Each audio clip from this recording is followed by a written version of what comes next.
The greatness of a culture can be found in its festivals. With the festive mood glooming all around all the places right now, we are back on the stage with the Snapdragon Conquest. This is what invitational for influencer invitational coming in from the side of them, and Mrudul will take you through it. Joining with me on the desk, my co-caster will be Mrudul for the day.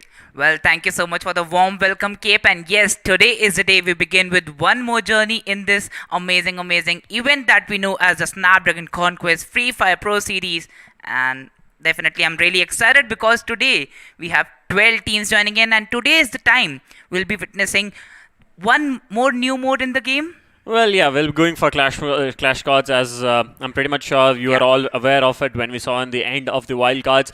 This was not expected, this was not something planned previously, but somewhat, I told Snapdragon comes up with something exciting every time, and they have made it possible right now. All thanks to Snapdragon for the same, but at the same time, as we talk about this invitational teams, the teams that have been invited, you might be aware of the 9 teams. There were 3 teams that were yet to be revealed, and I'm pretty much sure I'll keep that still hidden from you guys, and we'll come up with the names shortly. And it's going to be 6 matches today, 6 matches between all this 12 teams, and every team will be taking home something. I'm not revealing anything, but it's time to look at the prize pool of the invitational, of the influencer invitational, where the entire overall prize pool is going to be 1,20,000 rupees. 1,20,000 for the Clash Squad day, and each and every match winner, each and every winner will be getting 20,000 rupees. As soon as they get 7 out of the 13 rounds, they'll be having 20,000 in their hands. Well, yeah, they're probably gonna play it out very much easily, because some of the teams, as we know, let's look at the teams that will be joining us at the same time. There are 6 invited teams in page 1, and again, as we look up, let's look up at the team that is gonna be on our screens right now. And as we look up on the screens, TSG Army, Action Bolt Gaming, GZ Army, we have Lokesh Gamer, Gaming Tamizhan, and PVS Gaming coming in. And the first screen, these are the 6 teams which you all know. The second page, we saw there were 3 teams, but which are the next 3 teams joining us? Well, starting off from the first team, it is going to be Badge 99. Then we have Devalone, Gaming with Kutty, Gokul, Antaryami Esports. Then we have Hello Telugu Gamers. And the last but not the least is going to be Alpha Free Fire. Yeah, and these are the teams that will be joining us. And these 3 teams were not revealed in the previous day. That is Antaryami, Hello Telugu Gamers, and the last one coming in is Alpha Free Fire. So these 3 teams were not revealed to you, and now you have it on your screens. At the same time, make sure to stay active in the chat section. Speak out for your team, not spam. Do not spam the team names, but at the same time, show them the support that you have already shown them in the previous days. But coming back, let's talk about the schedule for today. It's going to be 6 matches between all the squads. There will be lineups coming in. There will be the winner of the first 7 rounds out of the 13 rounds will be taking home cash 20,000. prize. Cash prize easy 20k in the name. Yeah. Well, now is the time that we go for the today's schedule, that all the teams are lined up between each other and they are going to have a fight. All the teams, 12 teams, we have the names in front of our screens, and that is going to be from 6:11 p.m. All the matches are going to be played on Bermuda Remastered. Yeah, obviously, because it's going to be Bermuda coming in, because Remastered is going to give the opportunity for most of them to try and come up with something special, but still, it all depends upon what the squads are going to opt in for, which players will be joining from that particular team, because these teams are very huge, they have a lot of number of players, so which players are joining us always does matter. As influencers will be joining us, a huge fan following coming from the sites. Also, if you're new to the stream, do not forget to like, share, and subscribe to the channel, as well as follow Snapdragon Conquest on their socials. That's Instagram, Twitter, and Facebook, where this is streamed live on Facebook and YouTube simultaneously. Well, as we talk about that, we also know that the Bermuda Remastered map is the new one for all the teams that are going to play it, and the drops have changed. Those are the same, but the buildings, the area around the drops have changed. So it's been revamped, remodeled. Kind of you have to study about each and every map, each and every city that we talk about, and the rounds are going to change according to the cities. So yes, the teams, they do need to know that. Well, I'm pretty much sure that all these teams are aware, because they are the teams that have made the name in the community, Free Fire community. They have been there. Consistency have been maintained by them. Like every day they upload new contents. They bring in they bring smiles on the faces of those players or those viewers who always have the back lakhs. And somewhere we have seen Gaming Tamizhan, we have seen PVS Gaming, we have seen TSG Army, everyone popping Yeah. up. But at the same time, we have been looking on to the wildcards that were so amazing. 6 teams have already bid us farewell. But still, I think somewhere they have the opportunity to come up. League stages have ended, wildcards have ended. All that's waiting was for the finals. But the gap between the finals and wildcard was so big that I was like, something should be in between. Something should Yeah. come up in between. And yes, the Influencer Invitational comes up. Well, even after that, we kind of have a week gap between the finals and the Influencer Invitational. As we talk about the Influencer Invitational, the day one is going to be Clash Squad, and the next day it is going to be the classic Matches. Yeah, obviously classic Yeah. matches coming in. All these 12 teams jumping into the Bermuda, Kalahari. 6 matches in the name again. And somewhat we'll have a different price pool also, but I'm not revealing it to you guys at this moment because something needs to be an element of surprise for Yeah. each and every day. At the same time, there's a phone in front of us coming up that's going to be Poco X3 Pro. and X3 Pro actually, and it's all comes up to 18,999. That fits perfectly in your budget. Yeah. You can available on Flipkart, and 2 color variants coming in, a blue one and a black one at the same time. So 2 of these variants, you can go 120 hertz and 48 megapixel cameras, 5000 plus mAh battery, 33 watt fast charging, and I think you can find all these details on like in the screens and in the promos that will pop up in the meanwhile. Well, as we talk about that, we do know about one more thing, that is the Snapdragon Insiders. To join that amazing community, you just have to search Snapdragon Insiders on the Google or any browser you use, and after that you have to sign up for that. You'll be getting latest updates about each and everything related to the Snapdragon processors, the latest processors coming up, the latest phones. If you have any phone lined up for yourself that you have to buy that phone, well, there might be another phone coming up, so you'll get to know about that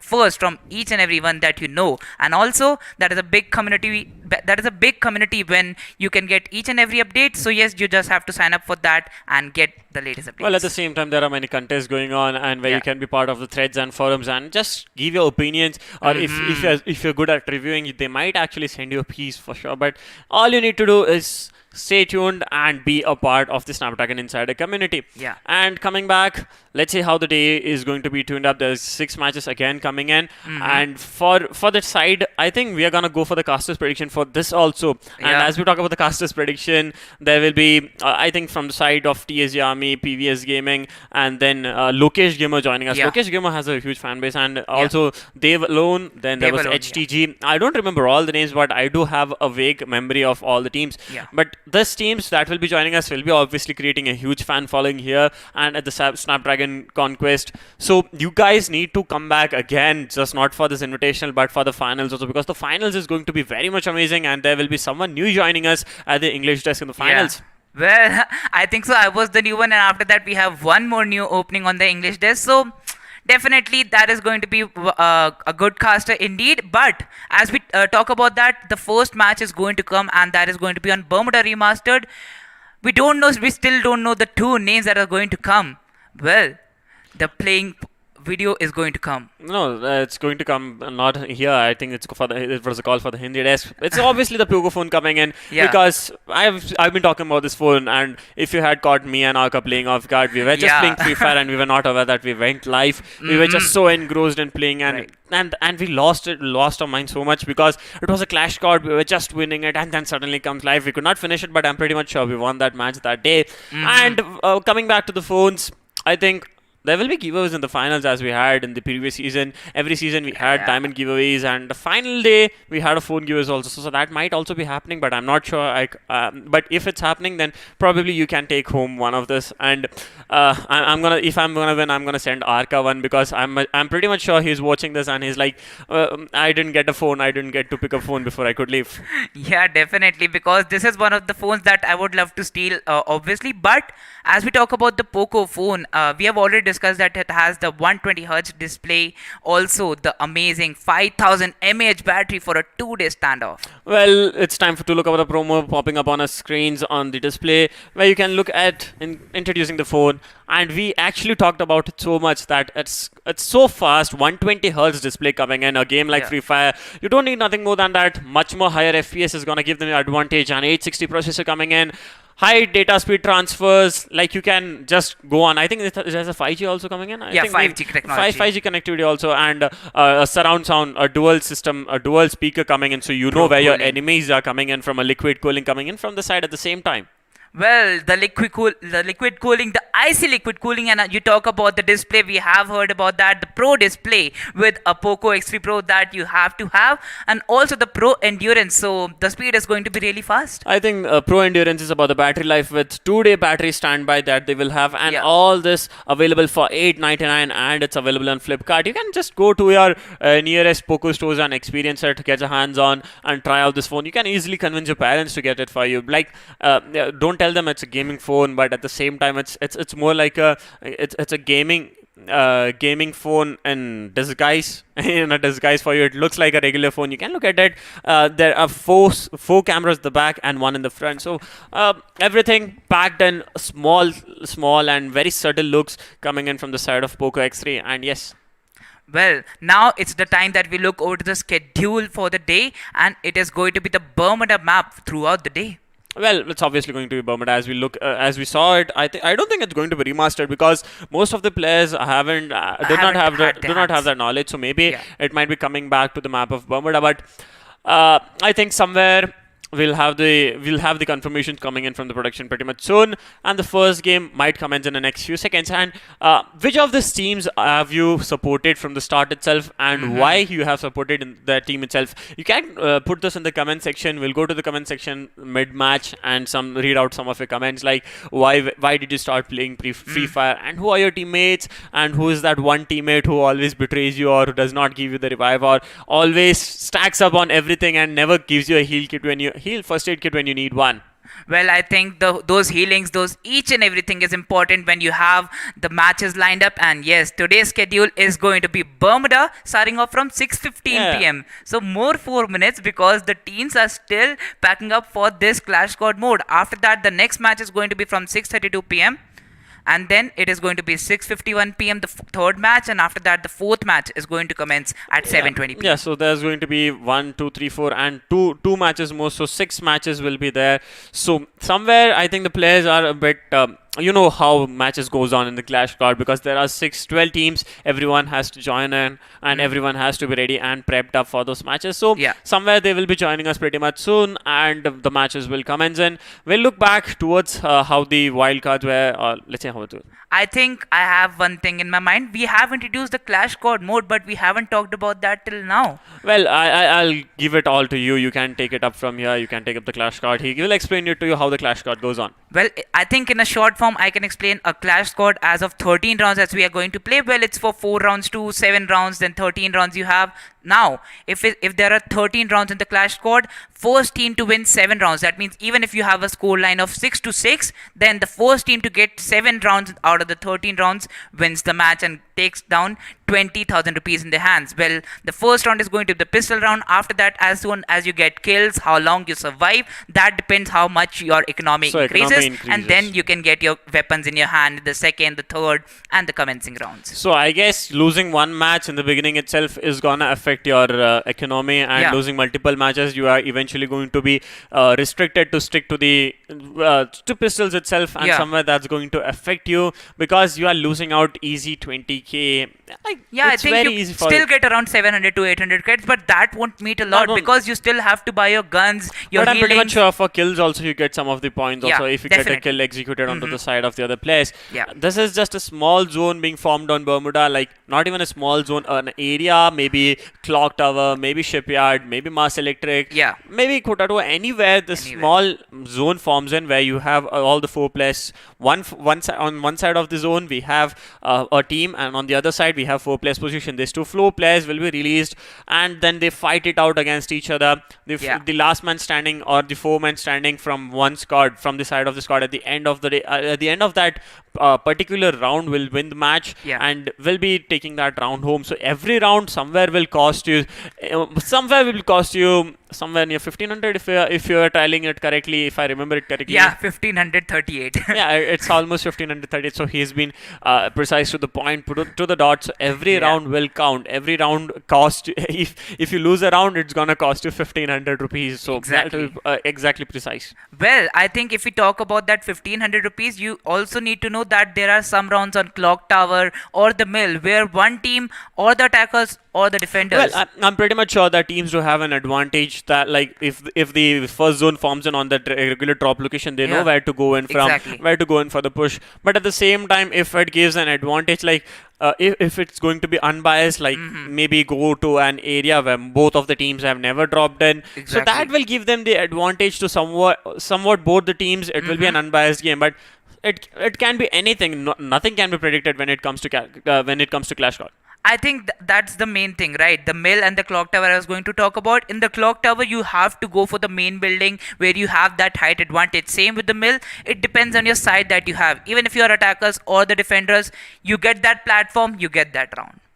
Well, it's time to come back and talk something about the league stages and wildcards. Wildcards. And as we talk about the wildcards, PVS made it towards the finals. If I remember, I don't remember all the teams, but I do remember that Kamen Esports, PVS, Total Gaming, and then we had Desi Gamers and two more teams making it towards the finals. But you can look up on the Instagram handles. Team D Esports Team and D- Team UG D Mania. Esports and UG Mania. Yeah, Yeah. UG Mania did make it. I did remember that. Team D Esports did cut it. Yeah, They yeah. did cut it. And this were the 6 teams that will be joining in the finals, with 4 unknown: Team Evil, Team Elite. Team Elite, Team Blind Esports, PSG Army. PSG Army, and there's 2 more again. Two more again. So 12 teams who will be joining us for the finals, and the finals are scheduled for the 2 weeks after this, almost 2 weeks.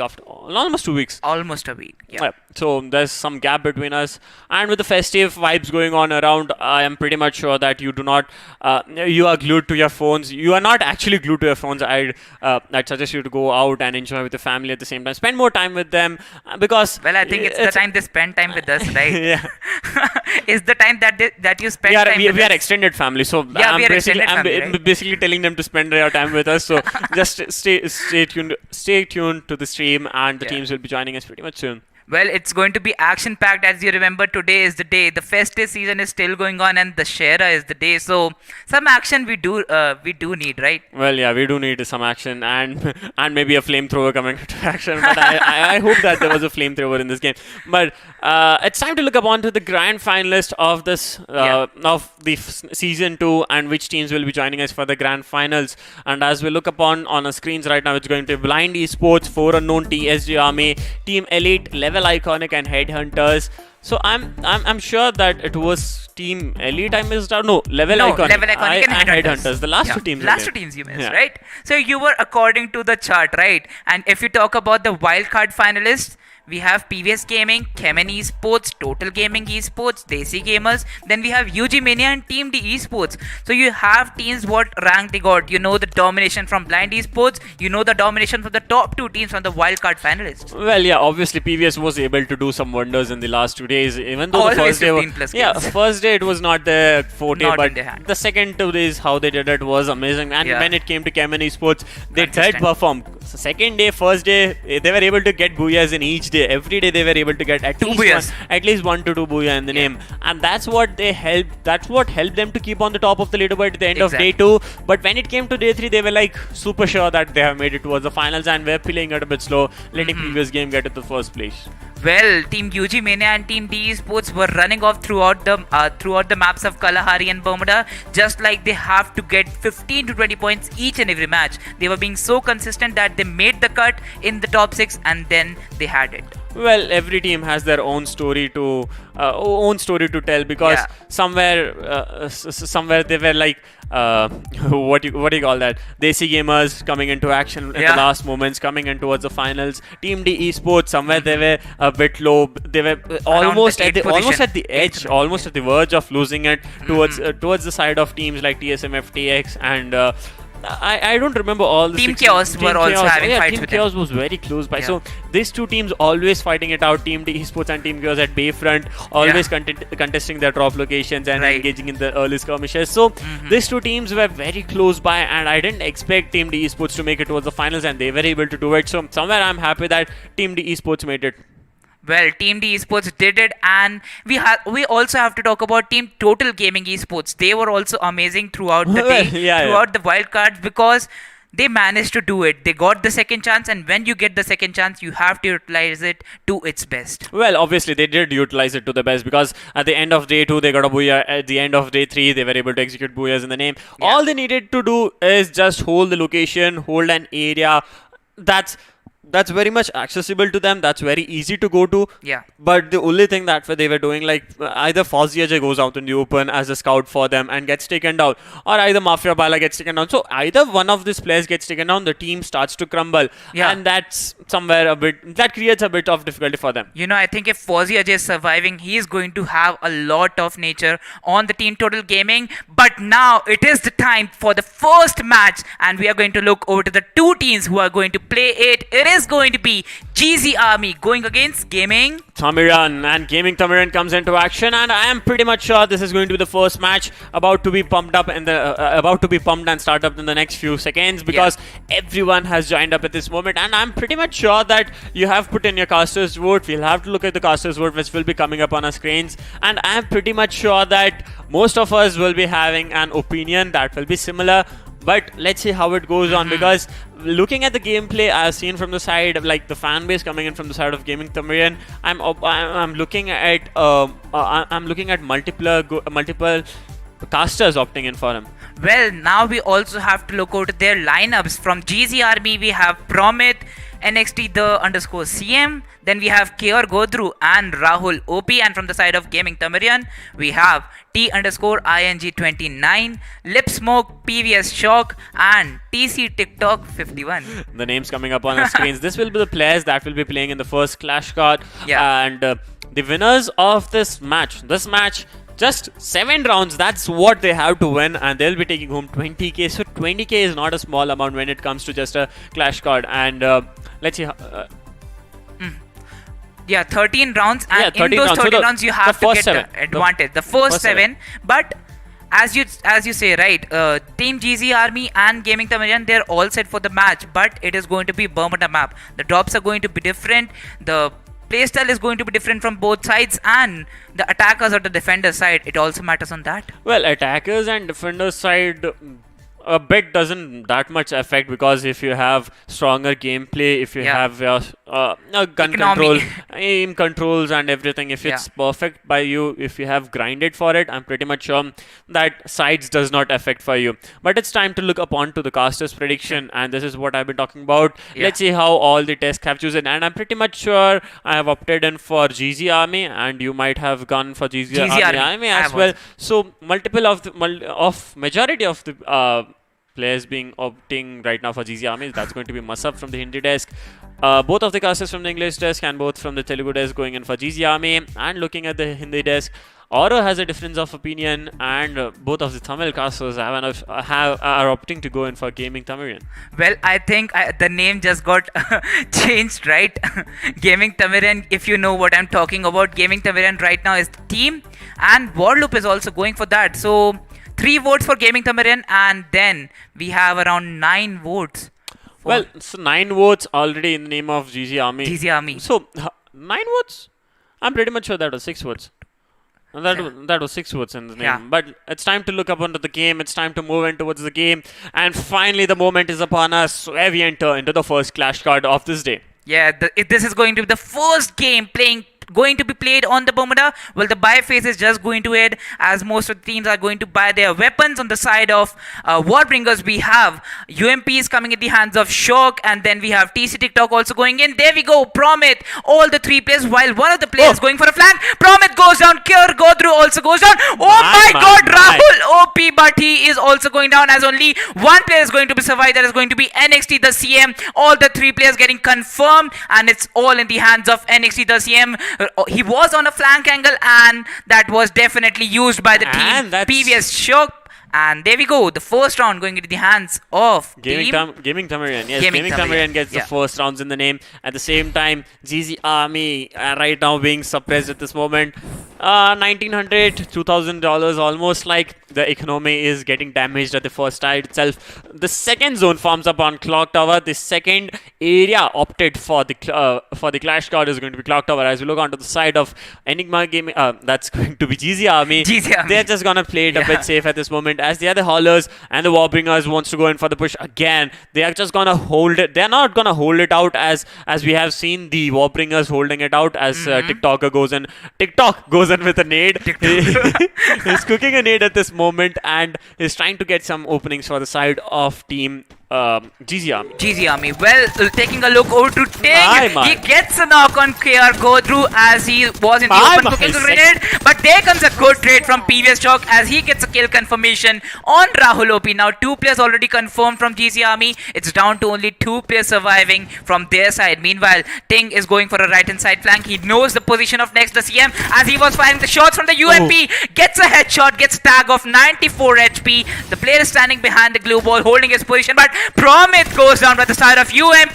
Previous shot, he switches to the fist, but Lip Smoke won't be allowing that as it's a round for the side of Gaming Tamizhan, and it's a score of 2-0. Well, I think I'm going to be dumbfounded at the end of this days. But the economy has regained on the side of the haulers, and that's going to be GZ Army getting somewhere near 3,000 creds. At the same time, as we look onto the side of Gaming Tamizhan, they are gonna go with UMP again, and there will be shotguns being put into use at this match. And that's going to be GZ Army going in for shotguns, UMP as well as pistols, because the economy is still a bit damaged. They'll have to watch out, because if they lose this round, they are going to be restricted again to pistols in the next match. Well, that grenade is going to be landed just between the 2 players, Rahul OP and Next the CM. As Next the CM takes a half HP damage, well, you have the M1887s ready from both sides. And there goes TikTok with the M1014 running off towards the team. And there we go, the tag coming in on Next the CM. Next the CM goes down by the side of M1887. And the tag is still going in. There's the Chronos shield. But previous shock takes a knock from the side of Team GZ Army. Now KR Godru is going to be the last player surviving. He tries to confirm one kill, but there was a good trade-off from TikTok 51 as he had his hands on the M1014. Now the round 3 in their hands, they are already having a big lead. Well, only 4 points remaining for the side of Team Gaming Tamizhan to take it home. The entire prize pool of rupees 20k, and at the same time looking at the economy, it's stronger at the side of Warbringers. Round 4 of the 13th round, will they be able to make utter sheer dominance, not letting the Howlers win a single round? As we move in towards the next round starts, and they have been let loose. These players have been let loose at this moment. As we look onto the side of Gaming Tamizhan, trying to go in for a different angle at this moment. Rahul OP very much out in the open, will be paying the price as previous shock is just waiting it out. A nade being cooked in by the side of Gaming Tamizhan, but goes in. They have decided to go inside the building, going in for a backstab at this moment. They'll have to watch out for the side of Rahul OP, and Rahul OP pays the price, trying to go in for a different sneaky angle, and it's going to be Gaudru being knocked out with a M187 at this moment. And the last player standing, Gaudru gets finished off.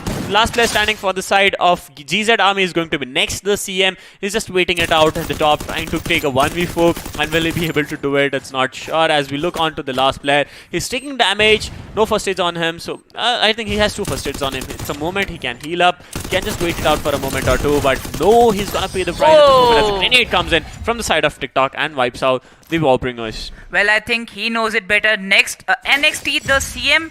So the full form of CM could be Clutch Master, if I'm right, but that's possible. Yeah, the Clutch Master, because we do know that title is going to have in hands if he clutches out today in one of those rounds. But the rounds are still going into the hands of Gaming Tamizhan as it's already 4-0, and now the 5th round bye phase is coming to an end, where it is kind of a hard bye for the side of GZ Army. And talking about Team Gaming Tamizhan, they already have 16,000 creds still left in their hands. Look at the side of this Gaming Tamizhan. Yeah. They are able to execute kills, but at the same time, GZ Army After 4 rounds, 0 kills, somewhere I think the sheer dominance comes in from the side of Gaming Tamizhan. As Sting comes in the open, is trying to go in for the push against the side because the side of Gaming Tamizhan never stops once they have started slaughtering. They know that they can go in for a full frontal battle and win against the opponent team, and they are making sure to do the same. Right now, trying to hold it out a bit slow is going to be the side of the Warbringers. They just wants to wait it a bit slow, but the Haulers also wants to go in for the push. They will be attacking side, but still they are not attacking. It looks like the attacking side have stick to defending at this moment. Oh well, right now the things are going apart for the side of Team GZ Army, as I just noticed that they only have 0 kills. Well, look at TikTok having 8 kills. His gameplay is going to be amazing, and there we go. Already 2 players confirmed. TikTok gets a kill confirmation on NXT, the Clutch Master.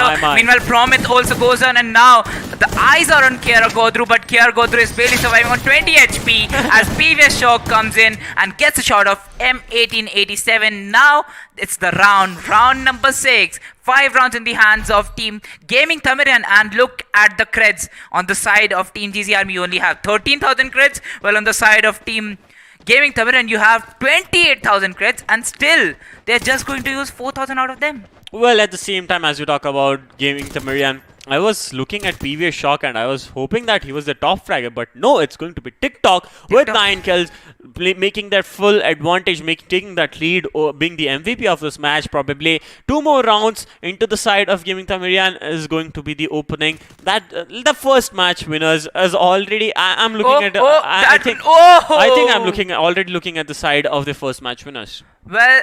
Okay, you already have made a statement according to you, but that was a good grenade from the side of GZ Army that dealt a lot of around 182 damage, if I'm right. So it was only 18 HP remaining for Ting, but he still has to heal up. He has healed up. And I talked about this, right? On the mill, they kind of have a position advantage, and if they don't allow Team GC Army above them or around them, then it is going to be in their hands. It's going to be Gaming Tamizhan just holding it out right now. They do not want to go out in the open. Tries to take down some blue walls, making a different angle advantage. That's trying to spot the players from the side of Team GC Army. Promith gets spotted. Attack coming in from the side of Ting with the Desert Eagle in his hand. He wants to go in for the push. Just gonna wait it out for a few seconds before TikTok goes in for the push with the UMP in his hand. And Shock has been a player who has been able to use that UMP to the full advantage. Sting comes in with a close range, goes in for the push against the side of Gaudro. A nade being cooked up at the same time, and TikTok gets knocked out at this moment. Promith gets knocked out by a grenade. So 2 players from both the sides are knocked out. The revive might come in from his teammates, but the teammates come in for a close range. Previous Shock trying to take the knock onto the side of next the CM as they get spotted on. It's going to be 2 players down from the side of Team Gaming Tamizhan. Lip Smokes try to get a knock with the grenade in his hand, spots Gaudro in front of him. The last player standing is going to be Gaudro as Smoke comes up with a jump shot, and he's trying to take a jump shot, but at the same moment he spots in flare, and that's going to be Shock putting an end to the side of Team GZ Army. GZ Army, kind of in this round, they got to know their advantage, they got to know their strategy, that the grenades are going to help them, but still, Team Gaming Tamizhan, they already have got a flow, they already have got a momentum that Team GZ Army didn't want, but still, in this round, it was an account opening for them, that 1 kill in the hands of Godru, and next the CM. Yeah, just 1 kills only, but still, when it comes to the 7th round, this is going to be the final round, and if Gaming Tamizhan wins this round, they're gonna take home the entire prize pool and entire prize money of the match. And as we look on to the side of Team GZ Army, all the 4 players sticking together, trying to go in for the push. TikTok comes up with a different angle.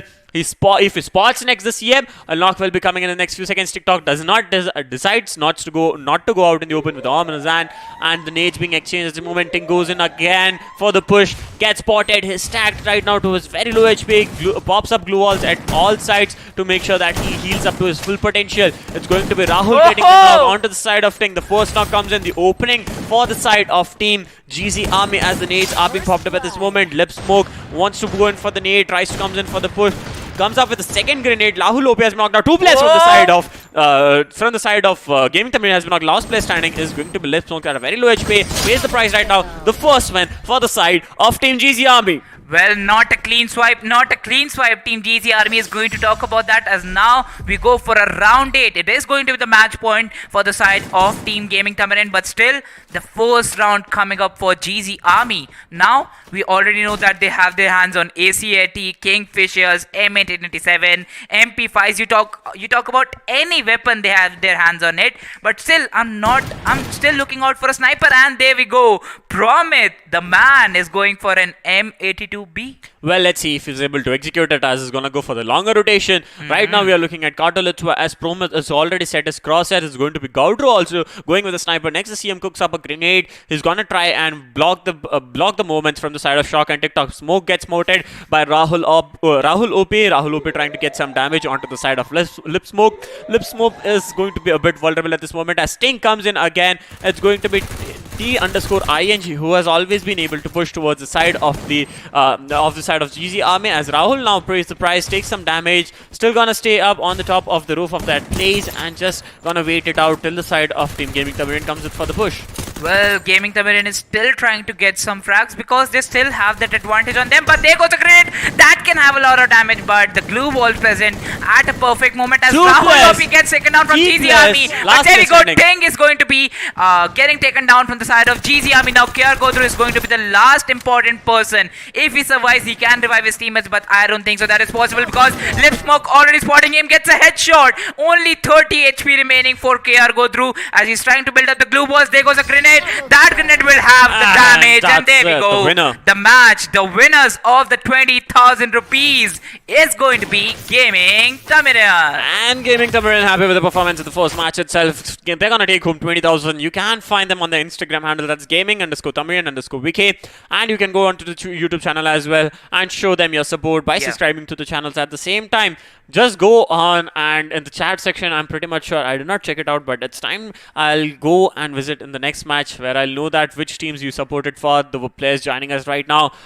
Make sure to just spam it out, not spam it out, just be helpful and try to give the support to the team that you have watched for. Well, you have to show the love and support because this was an amazing match and it went flow by flow. Well, GZ Army didn't want a clean swipe on them, so they did get around on, if I remember perfectly, it was Mars Electric. Well, it was Shipyard, I guess. Shipyard, oh yeah, it was Shipyard. He's perfect about that because I saw some containers and yes, it was their round. So 7-1 was the score and Gaming Tamizhan are your winners. Well, it's time to look upon the highlights of the previous match where we had utter sheer dominance coming from the side of Gaming Tamizhan. I'm pretty much sure that that they could have executed that round without losing the players, without losing a round. But let's look upon the highlights where it all started, where the 3 kills coming in, Ting getting 2 kills in his name, and the first round was a sheer utter dominance coming in. They just went in, all 4 players from the side of Team Gaming Tamizhan at the push in the first match itself.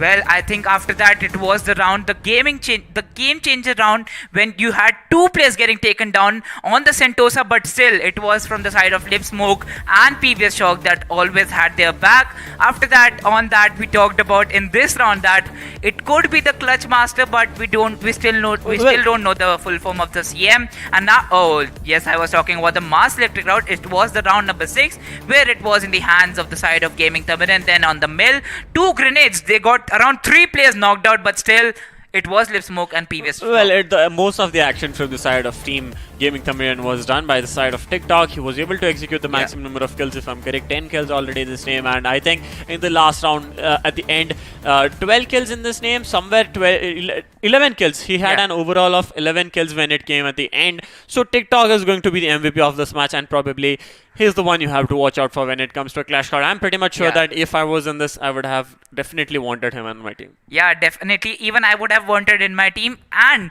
we were talking about that. We were playing a Clash card that day. So if we had that player in our hand, we could have definitely won that. We still don't know. Well, we still won it. Yeah, we still won it at the end of the day because we were already at the edge of at the 6th point. So I'm pretty much sure the remaining 2 teams were like, sheer domination. Isko carry karna pad raha hai yaar, kya yaar. Sheer domination, right? Domination. Well, Gaming Tamizhan was your match number 1 winners, and we are ready with the match number 2. The matchup is going to come in a short while, and we do know that it was a 7-1 victory for Gaming Tamizhan. But it's time to look upon the second matchup. As we look upon our screens, it's going to be none other than teams like FF Antaryami joining us, and at the same time they will be fighting it against this side of Batch 99 Esports. Well, Batch 99 Esports and FF Antaryami, these are going to be the two teams fighting in the match number 2. Well, we did have a name of Batch 99 when we revealed the 19s, but FF Antaryami joined us late. Not so late because they are going to have a match number 2, and in that match, we are going to have all the 4 players ready and set for both sides. Well, let's look upon the players that will joining us from the side of FF Antaryami. We're going to have the man itself, Antaryami, playing the match, and Raftar, Pervez, and TB Ujwal from the side of Antaryami Gaming and Free Fire Antaryami. As we look onto the side of Batch 99 Esports, we have Prahast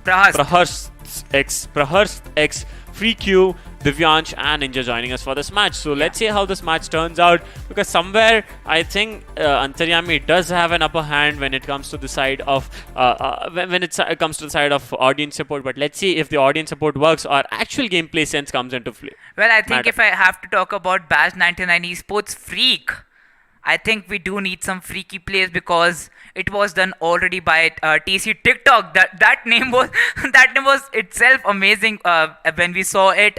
And also now it's the time for the casters prediction, because we might have chosen the same teams because probably. our mindsets are the same, but we have to look over to the other casters too, which teams they have chosen exactly. And there we go. From Hindi Desk, we have FF Antaryami from the side of Masab and Batch 99 Esports. Masab. I think he's the lone man out. He's the odd one out at this moment. He's just the only player who has chosen for FF Antaryami, and he might be the man who will be proving us wrong, or we will be the players most likely.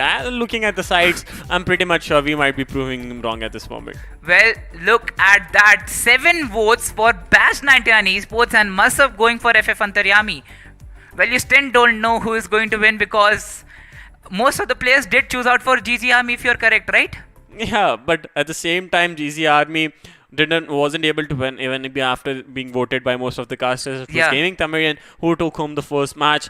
So 5 more matches remaining. This is the second match that's gonna be on our screens in a few moments, as Antaryami versus 99. Batch 99. Yeah. I was like blind 99 Batch 99 because blind esports, because somewhere the logo is red. Yeah, still. red, exactly. So it's time to look up onto the game, as it's gonna commence in the next seconds, and it's time to enter into the match number 2 of the Influencer Invitational Clash Cards. Day 1, as we look onto the match number 2, we have the Warbringers that's going to be the side of Batch 99, and onto the Howlers side we'll have Team Antaryami Gaming.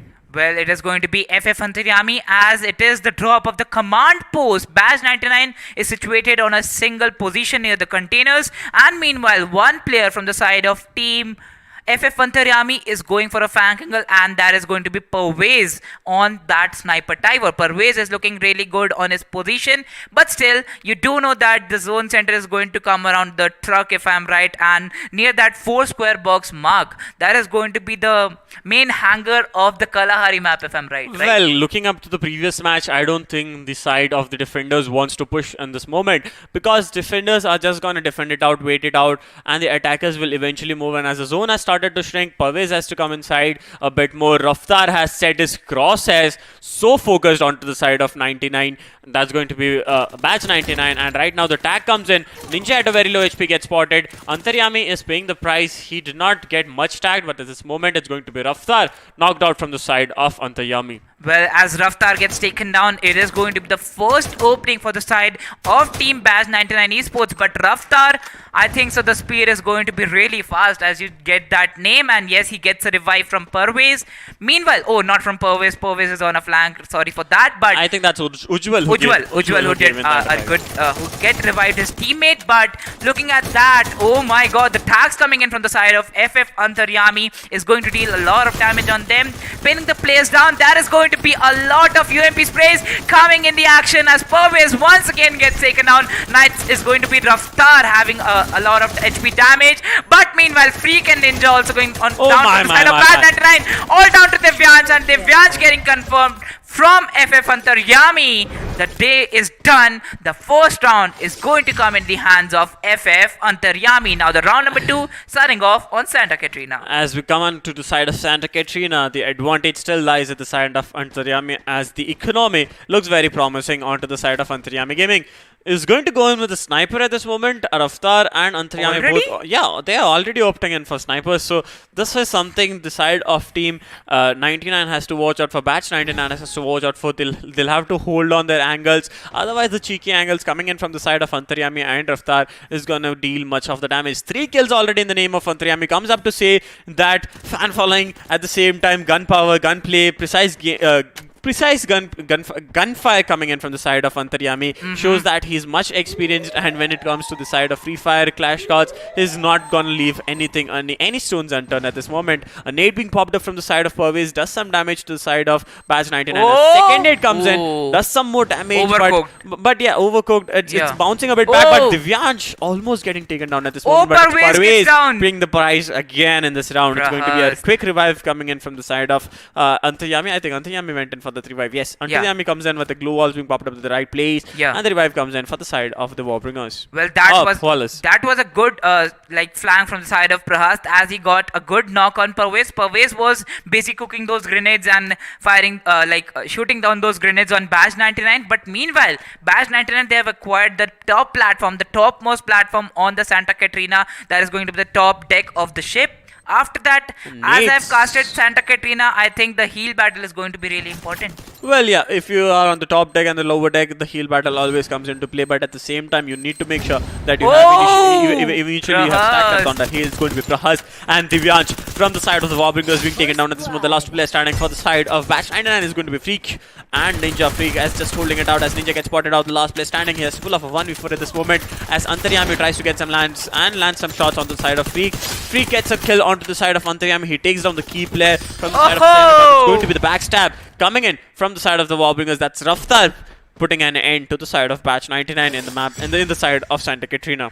FF Antaryami getting 2 rounds back to back. It is looking like the history is getting repeated, but still we can't say it much because it's Kalahari map. And looking over to Shrine, this is going to be round number 3, where Prahast also has his hands now on the AWP, or we can say the MA2B. Oh, it's the AWP coming in the action. Now it's AWP in the action.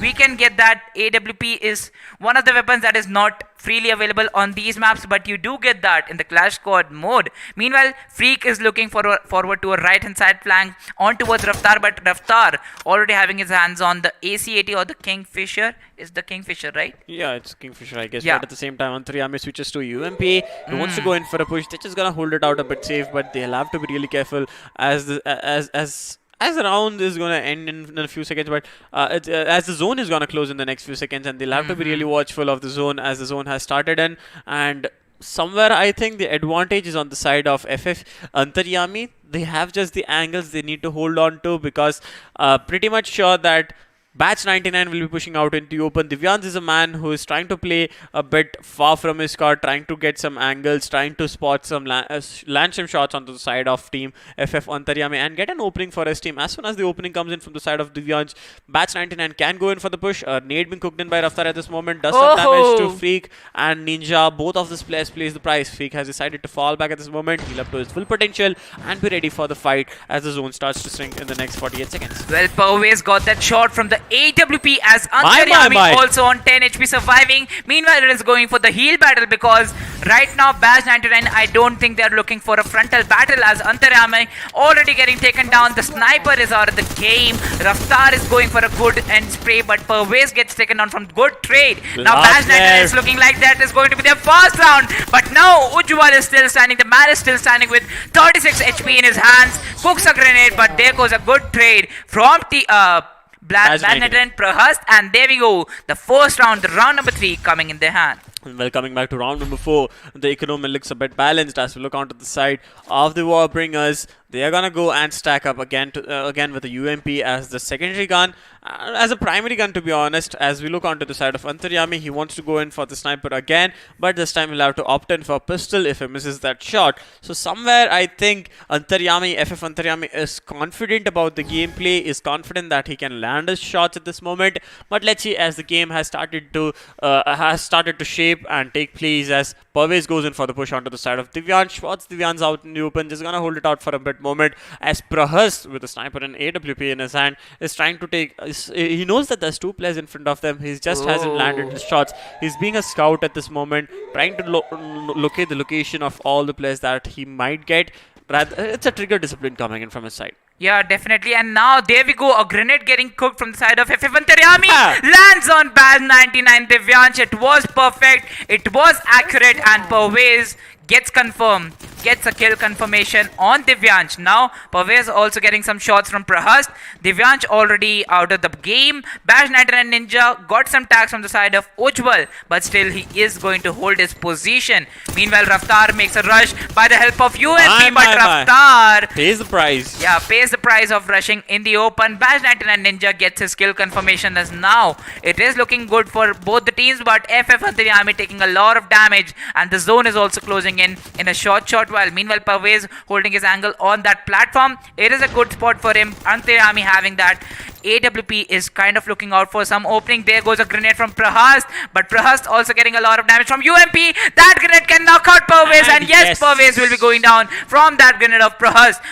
Prahas is just going by the grenades. He is not using his weapon. Meanwhile, Ninja in the open, getting a knock on the player, but Prahas was amazing with his grenades. And there we go. The fourth round also coming into the hands of Baz 99, and now the scores are equal. Round number 5 starting off on Council Hall. Well, the economy is still going good at the side of team Baz 99. As we come back to the side of team FF Antaryami, he's still opting to go in with a AWP and a pistol. So somewhere I'm pretty much sure that they do not want to go in for an economic round for one round and then go for a full buy in the next one. They just want to wait it out so that even if they win this round, they are confident that they can get one round in the hand with the type of guns they already hold. Antaryami goes in again with a different angle, tries to come in with a different angle. He has to watch out for all the three players that will be in front of him, as Ninja also comes up with the AWP at this moment. He will try to land some shots as soon as the head of Antaryami pops up, if he tries to take an angle or if he tries to be a scout for his team. At the same time, it's going to be Prahars also going in with the AWP. So two players opting in for AWP. Comes up to say that this is going to be a sniper fight between both of the squads as Pervez starts taking damage from the side of team Badge 99. You know, Badge 99 is busy holding their spots because it is always, I think so, FF Antaryami taking the first move, going towards the players of Badge 99. Badge 99, they just love to hold their positions. If they get some knocks from grenades, Prahas is going to be the man for them. Pervez still once again going for the flank angle. So Pervez is that one key player who gets some opening. If he gets some opening, then it's all in for FF Antaryami. If he didn't get that, so yes, FF Antaryami is going to stay like Badge 99. Well, Pervez is going to go in for the push onto the side of Prahas and Freak at this moment. He has an upper angle. He's going to hold that altitude to his advantage. But will he be able to execute the knock as the zone is going to close in the next few seconds? He spots Prahas out in the open. Gets a knock onto him and is going to finish him at the same moment. Prahas gets a headshot, and that's an opening for the side of FF Antaryami. This is the opening they were waiting for. At the same time, Antaryami spots Ninja out in the open. A nade being cooked in, but the chrono shifting popped up at the perfect moment. A close range sniper shot input in by Antaryami. Two players on the side of Antaryami. He's the plus at the moment. It's going to be Raftar, Pervez, and Ujjwal still standing. Last place standing for the side of team B99 is going to be Ninja, who is right now getting spotted on. He's going to be slaughtered. And it's going to be FF Esports. FF Antaryami taking home another round in the name. That's going to be the 5th round in their favor. And it's time to move on towards Kalahari Bayfront.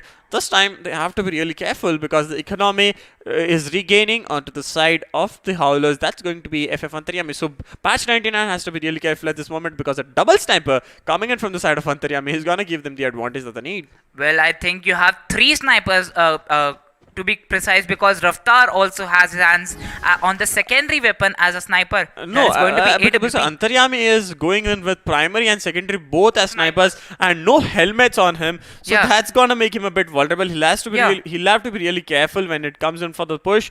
But let's see how the match turns out to them, because if it turns out in the favor, they're just gonna keep it again and again and try to go for a killing streak or a winning streak at this moment. Well, I think the AC-80s, UMPs, and AWPs are going to be the only weapons that I'm going to see now on my screens. Meanwhile, Ninja and Prahast are going to be the players choosing some grenades. Okay, Ninja is not going for that because he has to buy some level 2 vest and the level, or I can say the level 3 vest and the level 2 helmet. Meanwhile, Antaryami, he chose to have two snipers, not going to have the helmet within. On his head. Meanwhile, the position is looking good for Badge 99 Ninja. He is still having some zone damage because he still has to go for the zone, as the zone has already started to close in. And yes, there we go, the zone damage also incoming. But he has the boosters on. He'll be healing himself as soon as the boosters are landing good for him.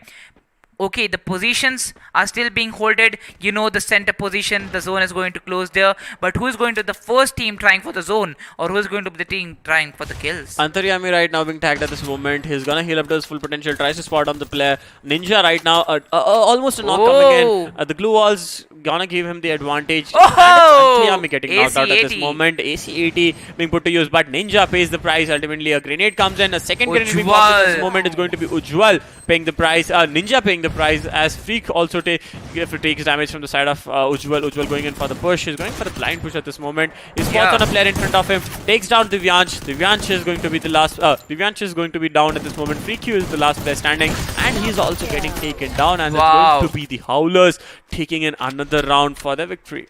Well, a well expected and a well taken risk, because that was a big risk. Ujjwal going all in on each and every player. He knew the positions, he knew the exact spots where the players are going to hide for the zone, because they do know that the Badge 99 is still going for a defense move. As they are the defenders at this moment, they're going for a defense movement at each and every position. They're having the fight against a team FF Antaryami, and yes, now FF Antaryami, he chooses to get no vest and helmet, so yes, he is the most vulnerable player at this moment. Well, coming back to Antaryami, as you said, Oh! helmet and vest are very important, but Pervez has also decided not to go in for a buy and use the ones remaining from the previous round. Yeah. The shots being tacked onto the side of Freaky. Freaky takes a lot of damage, heals up back to his full potential, ready to face another fight at this moment. Divyansh does not have a helmet vest from the side of team Badge 99, so Pervez comes up with a different angle. He's gonna come in with a sneaky angle. Raftar goes in for a push onto the side of Ninja. Ninja holding a sneaker angle at this moment with the gun in his hand, and it's going to be Raftar paying the price at the moment, getting spotted on by Ninja, and Ninja pops up a chrono shield at this moment. This glue wall being put up by Raftar is gonna give him an advantage to stay alive for a few moments right now, as Oh, Pervez no. getting spotted on a backstab coming in from the side of Riku, and a finish also coming in, and that's going to be Divyansh taking in Divyansh getting knocked out. A trade fire comes in from the side of team FF Antaryami, as it's going to be Freak just holding a different angle. Divyansh has been finished off with an M10. Yes, that's what M10. M10, yeah. M10 being used in, and the last player Grenades! standing for B99 is going to be Ninja, as the grenade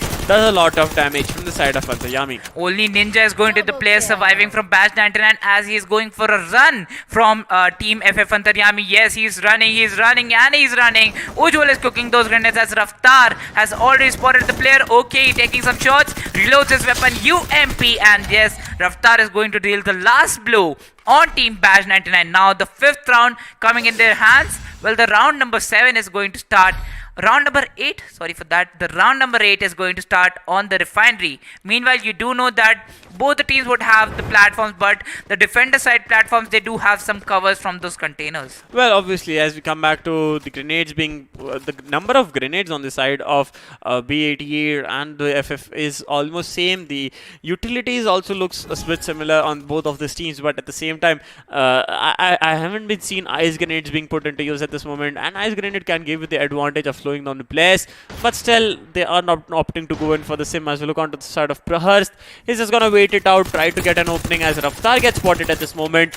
Freak tries to take a knock onto the side of Raftar. Antaryami is going to keep the backup that his teammate needs, and it's going to Divyansh paying the price right now, getting knocked out. Freak gonna go in for a quick revive and try to fall back at this moment, but a nade quicked in from the side of Antaryami can almost get a knock onto the side of Divyansh as Ninja also comes in for the backup for his teammates. He's just gonna hold it out as Pawis cooks a nade onto the side of Prahars and tries to get a knock. A second hit comes in and it's almost doing the damage, but it does not do the job of knocking out the team players in front of them. The opponents right now have a different angle. They have held different angles rather than just holding it out and fighting it against the side of FF and Antaryami. Two players down. Raftar has been finished off. Parvez has been finished off. Raftar bleeding it out at this moment. Ujjwal pays the price of going in for the push. Antaryami is the last player standing.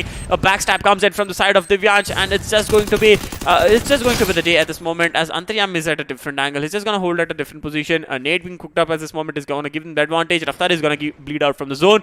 And let's see if Prahas is able to take it down. And yes, a nade takes down the entire squad of FF Antaryami. You know, there is a reason he's carrying 7 to 8 grenades in his back. So yeah, even if he's playing the sniper role for his team, he's having those grenades because he knows the importance that his team is going to have with the grenades. Oh, now the smoke grenade is also going to come into the angle. Meanwhile, this is going to be the round number 9, starting off on the foundation. Foundation, as you know, Bash 99, they do look good with their position. This is just like the clock tower of Kalahari, if I'm perfect at this moment, because our team FF Antaryami is going to come from a lower ground. So yes, the position advantage is with the hands of FF Antaryami for around 2 to 3 rounds, but still they are converting those rounds, so that is a big plus point for them. Meanwhile, FF Antaryami now going to deal a lot of damage from the side of Team Bash 99. And there we go, the sniper coming into action, spots ahead but won't be landing that shot as Prahas goes for a reload. Meanwhile, the flank coming in from Parvez once again at this moment. As Antaryami just waits it out, gets back to his full potential, but his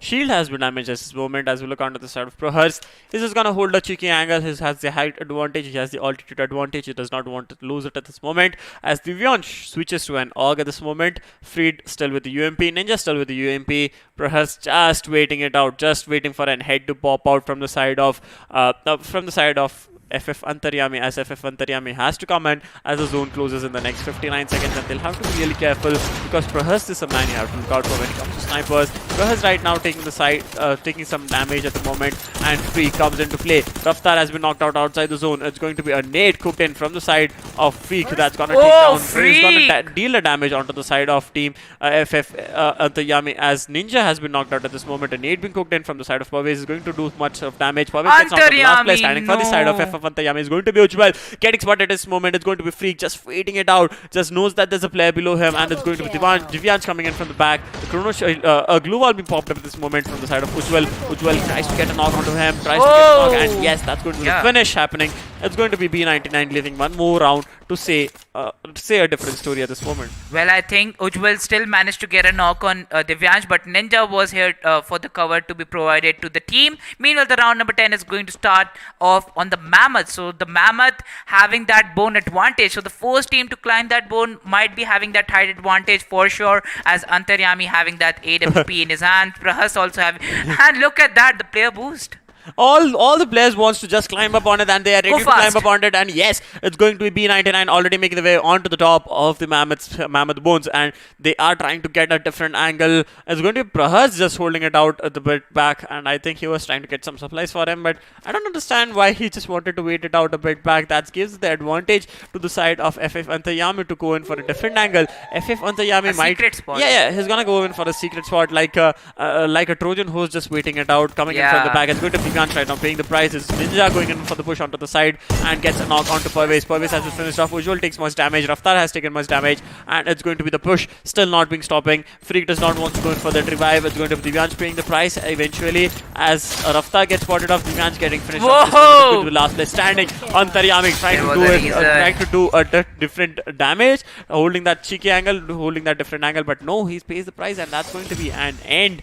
It's a 5v5 coming up for both the Warbingers and the holders at this moment. Well, now it's the scoreline equalized from both the sides. And also talking about one thing, Bash 99, they were holding their positions as they were the Warbringers, the defenders. But now that they have got the thing in their mind, holding is not going good for them. So now they are going for an attack as they choose to do it on the Mammoth. They get that round. The round number 11 is going to start off on the Bayfront. The center building, the clock tower of the Bayfront is going to be in the center. Meanwhile, it is waiting for both the teams to hold upon because the circle is going to land around that. Meanwhile, Pervez, the flanker, is still holding with one of his teammates. That is going to be Raftar, if I'm right. Yes, it is going to be Raftar. Meanwhile, Baj Natran using that same strategy. Prahas is going to be on a different angle with his sniper rifle. Meanwhile, Freak, Divyansh, and Ninja straightforward going for a rush. There goes a grenade, but that grenade won't land because it won't go too far. And the grenade going on the right could have landed on Divyansh, but that was too on the right angle side, and it was around the 105-degree angle if I'm going to be precise. Meanwhile, Freak is still looking out for some kills because he still had got around 9 kills in the previous rounds, and he's going to be the top fragger of the match. Not for the team, but right now at this moment he's going to be the top fragger for the match. Yeah, it's Freaky, right? You're talking about Freaky, but at the same Freak. At the same time, as we talk about Prahars and Ninja with 7 kills each, Divyansh unable to execute any kills shows up to say that if Divyansh was able to execute it, it might be a different story for the Warbriggers. That's going to be Batch 99 who will be able to tell a different story. At the same time, as we look onto the side of Pervez going in for a push, he has 2 grenades in his hand. Ujjwal also has grenades in his hand. They will be popping off grenades in a few moments as they spot a glue wall in front of them. That's gonna give some damage onto the side of Divyansh at 1 HP, almost at 10 HP remaining at this moment as Raftar goes in for the push onto the side of Ninja. And it's going to be Ninja picking the price at the moment, but Raftar gets knocked out. A trade coming in from the side of Pervez will be taking down Ninja at this moment. Frikyu comes in from the back, tries to take a knock onto the side of Pervez as Pervez is just holding it out. It's going to be Antaryami picking the price. The last 2 players standing from the side of FF. Antaryami is going to be Pervez and Ujjwal. Pervez at a very low HP as Frikyu has been taken out. Device has been taken out. The last player standing is going to be Prahas. The match has changed, but it's going to be the last player taking the fight in his name. That's going to be Pervez getting taken down by Pervez going in for the final kill, if I'm correct. Yeah. Pervez going for the final kill against the side of Prahas. Well, I think that final kill helped a lot the team of FF Antaryami, as this is the match point. If Baj 99 they manage to get that round number 12, if I'm perfect, so that is going to be a battle between these two teams who gets that last point, because the one getting the round number 7 will be winning the match for themselves. Meanwhile, the round number 12 starts off on the foundation. This is going to lay a big foundation, and this is the second time if I'm right, the foundation is coming. Yep, that's the second time as Ujjwal starts getting taken down at this moment as B99 does not want, Batch 99 is a Scott does not want to stop, just going in for the dice hitting at the side of Team FF Antaryami as Antaryami, Pervez and Raftar are just waiting it out for the side of Batch 99 to push. They are not gonna go in for the push again at this moment as Antaryami gets spotted off. It's going to be Batch 99 trying to go and slaughter the players. Antaryami has been knocked out at this moment. It's up to Raftar and Pervez to either turn this match into the favor or go in against a equaled match against the side of the Warbringers, as the Haulers are right now suffering at the hands of the Warbringers. It's the last 2 players, Raftar and Pervez. 7 kills and 8 kills already executed by them. Let's see if they are able to execute a 2-2 kill share or a 1v4 being pulled off as Pervez is just rolling it out. Raftar trying to take a player. That's going to be Prahast in front of him. Nades being cooked in from the side of Team B99. Does some damage. No damage is done onto the side of Pervez as Pervez comes in out in the open. Almost gets a knock, but gets knocked out. It's going to be Prahast right now being knocked out from the side of Raftar. Raftar is the last player, solo player standing and trying to take down Freaky at this moment. Freaky is going to be dealing a lot of damage onto the side of Raftar, and a 6v6 comes in. The last match point onto the side of both the teams. Either it's Batch 99 or it's going to be FF Antaryami. Let's see as which of these teams will be taking home the 20k. Well, now it's the round number 13 coming up in this match between Batch 99 and FF Antaryami. The last round and the decider round for both the teams, because it is 20,000 on the pool. 20,000. The team winning this one is going to have 20,000 in their hands straightforward. Well, each and every round, as we talked about, that is going to be around 1,500 rupees. So yes, this round is not going to be 1,500 rupees. This is going to be 20,000, because Batch 99 is going for a rush as the strategy is going to work. But Raftar and Pervez holding the angles would be dealing the damage on Divyansh. Okay, the breads are getting holded from both sides because Raftar also dealt a lot of damage. There we go, Raftar spotted off. Ujjwal in the open might be helping his teammate because Freak has his eyes on Ujjwal. Ujjwal got healed up, and now the grenade goes in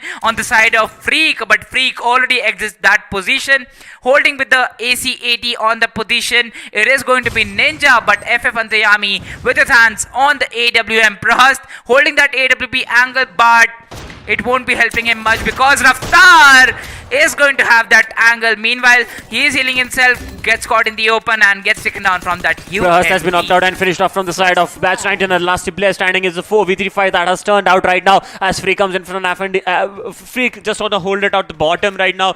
Heal battle might be in question, but at the same time, Raftar has to heal up to his full potential.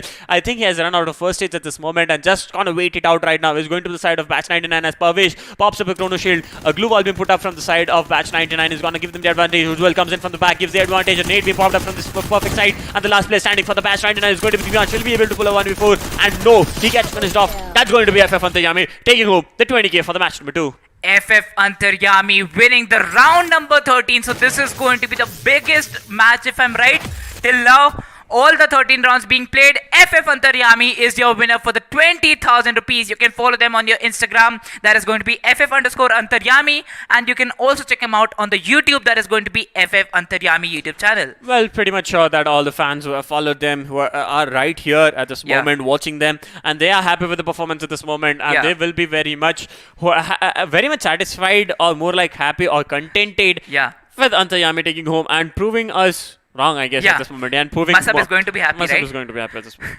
Masab is going to prove all of us wrong. What a prediction, to be honest, because only one caster out of the 8 casters chose FF Antaryami. Well, it was not a one-sided match, so it can be said that all the casters were almost precise. Almost precise. Because if it was a different drop location of it, or if it was a different zone in the last end zones, it might have a different story to tell. Maybe Batch 9 would have taken home. But it's time to look upon the match highlights of the match number 2, and I'm pretty much sure that we'll be looking at Batch Esports and Antaryami fighting it against each other. If you had missed out on the action, you can just watch the highlights at this moment. Well, these are going to be the highlights of the match number 2 as the round number 1 began at the command post. The round get in the hands of the Howlers. That is going to be FF Antaryami. There we go. Batch 99 dealing a lot of damage on FF Antaryami, but still, Free got picked up by the side of Raftar as he just popped in on him. Then it was the battle of grenades on the shrines as it was in the hands of Ujjwal. Ujjwal could have been taken down from the side of Howlers, and yes, he was taken down. Warbreakers got that round. That was Batch 99, and then Batch 99 won the round number 4, if I'm perfect. Yeah, that was round number 4 in their hands, and Howlers were trying to deal a lot of damage on Team Batch 99. Meanwhile, Ujjwal and Antaryami were the lone 2 survivors. Batch 99 was rushing in, and the grenade popped a lot of damage. There we go, Batch 99 got that round. Meanwhile, the round number 4 coming up was won by Batch 99. The round number 5, the round number 6, also dealing a lot of damage from that grenade. Ujjwal landed that grenade so perfect that it got his knock. Well, at the same time, they had the opening, because when it came to all the 6 rounds from both the sides, you come to know that the gameplay have been strong on both the sides. When it came to the side of FF Antaryami, he was able to execute maximum number of kills in the beginning. Somewhere when he switched to double snipers, I think that's the opening he wanted, and he was able to execute it. Double snipers coming in from his side, and every gameplay was something to watch out for, because he had cheeky angles, he held cheeky angles at every match, and just executed whatever he wanted to. He was able to deplete the supplies of the side of Batch 99. Even Batch 99 was trying so hard to come back at every particular moment. It was the round number 5 for Howlers, then round number 10 for Warbringers, and in the end it was a 7-6, right? It was a 7-6 coming in for the side of FF Antaryami, taking home to 7 and getting that final prize pool in the name. And as we talk about Parvez just paying the price, just making sure that B99 pays the price, Batch 99 getting finished off, and an amazing game, an amazing end to the match number 2 itself. But still, we have 4 more matches remaining at this moment. Well, 4 more matches lined up, and match number 3 is going to come in a short while. But we do know that we have 2 of our winners. That is going to be GZ Army, and then that's not GZ Army. GZ Army did not. Did they win? No, they did not. They did not win. It was Gaming Tamizhan winning the first match, and it's going to be the second match taken home by FF Antaryami. So 2 teams that we already have our winners, and 4 more matches lined up. That is going to be amazing. Well, as we talked about the schedule, if it is going to be Bermuda once again, right? Well, the matchup of the Clash card, you can't actually decide. It's almost up to the system where to give. But it's time to look about the matchup of the next match. I'm pretty much sure it's going to be between PVS maybe possible. Let's look up on the screen. No, it's going to be Action Bolt and Gaming with Kutty Gokul at this moment. Well, these are going to be three team. Sorry for that. Yeah, the match number 3, and we have Action Bolt going against Gaming with Kutty Gokul. So one of our casters is there. Yeah, I think Kutty Gokul has this team joining us at this moment. So let's see how it goes on, because I'm pretty much sure he'll be opting Vote in for him. Yeah, he's voting for his same team. But at the same time, I'm not sure where I have voted. I have put in my vote somewhere. But the spectators, whoever are looking at this moment, make sure to chat and support your favorite team at this moment as we look up onto the matchup with the players of the same teams. As we look onto Action Bolt, we have the player itself, the man himself coming in for this match. We have Old Monk, Ametron and Fab Intro coming in from the side of CS50X, playing for the side of Action Bolt. And looking at the side of Kutty Gokul, we have Script, Kutty Gokul, the man himself, Tempest and KG Spidey coming in at this moment. Might be it's Tempest Tempest I'm getting a vibe. That's like southern accent, right? Yeah, it's going to be a southern accent. Tempest That is going to be the southern accent. But Action Bolt choosing a big team, a big name, that is going to be TSM FTX with him. Well, Old Monk, Ametron and Fabindra joining in, so I'm pretty much sure that it looks a bit promising for them at this moment. Let's see if they're able to pull it off at the end of the day, because it's the first 3 matches we have been seeing. The first match was a full aggressive gameplay coming in from the side of Gaming Tamizhan. They just wanted to go in for a full push. The second match, it was a bit defensive by both the sides. No one wanted to go in for the push. They were just waiting for the zone to close in, where they will be coming out in the open and then engaged in that fight. But it's time to look up onto the casters' prediction, and I'm pretty much sure we'll have a difference of opinion when it comes to this match. But let's look up on the casters' prediction of all the 4 desks. When you talk about the Hindi desk, we have Action Bolt being opted in by both of the casters. That's going to be Masab and Monish. Looking at the Telugu desk, we have again Action Bolt being opted in by T18 Gaming and DK Official. Like, you can see 4x4, all the casters have a difference of opinion at this moment. Like, all the desks have a different of opinion. English and Tamil match up with each other. Then we have Hindi and Telugu matching with each other. So let's see how this match turns out, because it's going to be a fight between us, right? Yeah, fight between us, basically fight between the desks. Yeah, fight between the 4 different desks. 2 desks going for one team, the other 2 desks going for the other teams. But we didn't know the lineup of Team Action Bolt. Well, we were unaware of the lineup that came, and so I'm pretty much sure that FTX might do some wonders, because getting out of like almost at the edge of wild cards, making it to the finals, it was a bit difficult for them. But this might be a moment that they can do it something. Let's see. It's time to look upon the map as the first zone is being formed upon Kartulistwa. And let's see who opts in for the UMP at this moment, and it's going to be Ametron who wants to go in, and he did not take a UMP, he took a different gun. I couldn't just see it. It's going to be KYTTY. Old Monk already getting taken down from that Kingfisher. He is going to be the first player getting taken down, but Ametron was here at the perfect moment. Tempest coming in the open and dealing some kind of damage, around 29 HP damage, as he was so confident with that 20 knock on Old Monk. He wanted to have a rush, but yes, he would be taken down behind on his position. Meanwhile, it is the Cutlaster city open from the all front ends, all the 4 sides. But still, look at that. Team Action Bolt is going for a straightforward rush in the middle, where all the 4 players are holding different angles. Well, Action Bolt is just going to hold it out a bit while, and I love the way that TSM, that's going to be Action Bolt just holding it out, all the 4 players just holding it out rather than going out in the open and going for the push against the side of Team Kutty Gokul. Kutty Gokul comes in, lands some shots onto the side of Fabindro right now, paying the price. And Fabindra just wants to make sure that he does not expose himself much more than needed. It's Tempestar just holding it a bit more.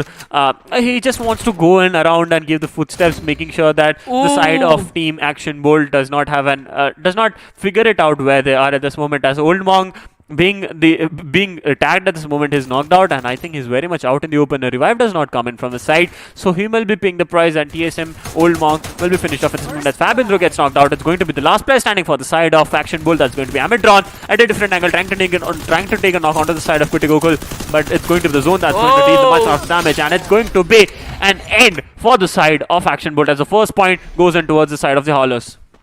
Well, Kutty Gokul winning the round number 1, that is the side of Howlers, and the round number 2 is going to start off on the mill. Meanwhile, having that position advantage by the side of Warbringers, if I'm right, yes, that is going to be Action Bolt, Old Monk, Amedron, and Fabendro. All the 4 players are ready on their side, but this is still the buy phase going on. More 3 seconds to go, and the buy phase is going to end. Now, all the 4 players are so charged up that they're going to go straight. Having a fight, but Old Monk is looking for a left hand side angle, and Fabindra is also going to provide some cover onto him. KG Script, look at him, already having his hands on the AWP. Well, AWP coming into action again in the clash card, so he has an angle and advantage that he can put to use if he's able to spot Old Monk or Fabindra in front of him, and I'm pretty much sure that he knows that there's a player in front of him. He can take a shot on the side of Fabindra if I'm correct. I think I can know. There's a vehicle surrounding. There's a vehicle giving him the cover that he needs at this moment as the zone closes in. Amedron is going to be the farthest player. Amedron and Old Monk. Amedron and Action Bolt sticking together at this moment. Tempest has a different angle. He'll have a different story to tell if he's able to get a knock and a kill onto a grenade from the side of Tempesta. Can take a lot of damage. Can deal a lot of damage onto the side of Action Bolt. As we look on to Kutty Gokul, just holding it out, the maximum number of kills at this moment is right now at the side of Script. Script is just at the center, positioned himself at the center, but no, he's the one with the sniper if I'm correct. Yeah, he's the one with the sniper. He's not positioned himself at the center, but somewhere at an angle that he can take a knock onto the side of Team Action Bolt. As Old Monk spots Tempest out in the open, he just rushed out behind the containers, making sure that the zone does not deal the damage. It's going to be Old Monk going in for a grenade at this moment. A grenade could have done damage, or multiple knocks might have come in if the grenade was cooked perfectly. At the same time, Tempesta getting spotted off, comes up at a close range. He's just gonna hold it out, waiting for Old Monk to go in for the push. It's going to be Fabindra paying the price at the moment. Fabindra gets knocked out. It's going to be Amedron and Old Monk just holding it out. Very close. All the 3 players are very close by each other. A nade spam from the side of Team Kutty Gokul can do all the action that's needed at this moment. Meanwhile, Script also getting taken down from the side of Howlers. That is going to be Kutty Gokul. Amedron just jumping off in the hands of Kutty Gokul. That was kind of a free kill, as the zone is on the lower end. Fabindra is trying for that kill, but no, Kutty Gokul will be taking home the round number 2. And there we go, the round number 3 starting off on the Bermuda, Cape Town.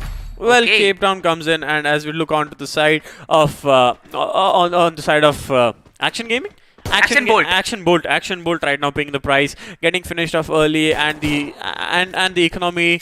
Economy is still strong. I think they are not going in for a buy at this moment. So yeah, I think they want to just play it with whatever is possible. Yeah, saving the credits at the moment, and then they will go and eventually with the maximum number of whatever they could get at this moment. Well, right, because already 2 rounds in the hands of Howlers, or if I can say Kutty Gokul, so they do have some more economy with them, and there was a reason that they still had 3,800 credits in their hand, because they didn't need to buy anything. They already had each and everything, and it was kind of a clean sweep. Only 2 players were remaining from Howlers, but still it looked really good for them. Meanwhile, the zone landed upon them, so they didn't need to move out. Meanwhile, right now we can see the angle of Fabindra. He has his hands on that M1887. But I think I have a question. Who is IGLing, Fabindra or Action Bolt? I think it's going to be Action Bolt who is going to be the IGL for his team at this moment. But it can't be said as this, anything can't be said. Anything can't be predicted as this moment, to be honest. Because Action Bolt can come in with a different angle and get some kills onto the side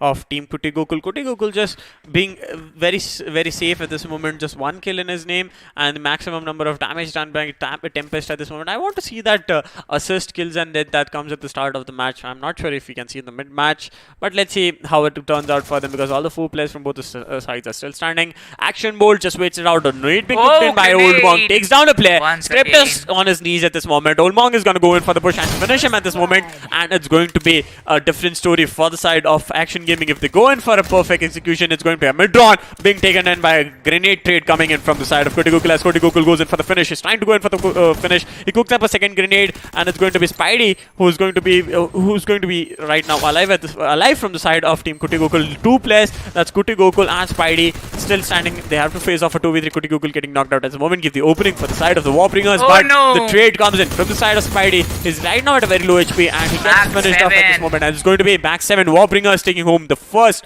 Action Bolt taking home the first round in the name. Like it's the 3rd round, but taking home the first win in the name in this round.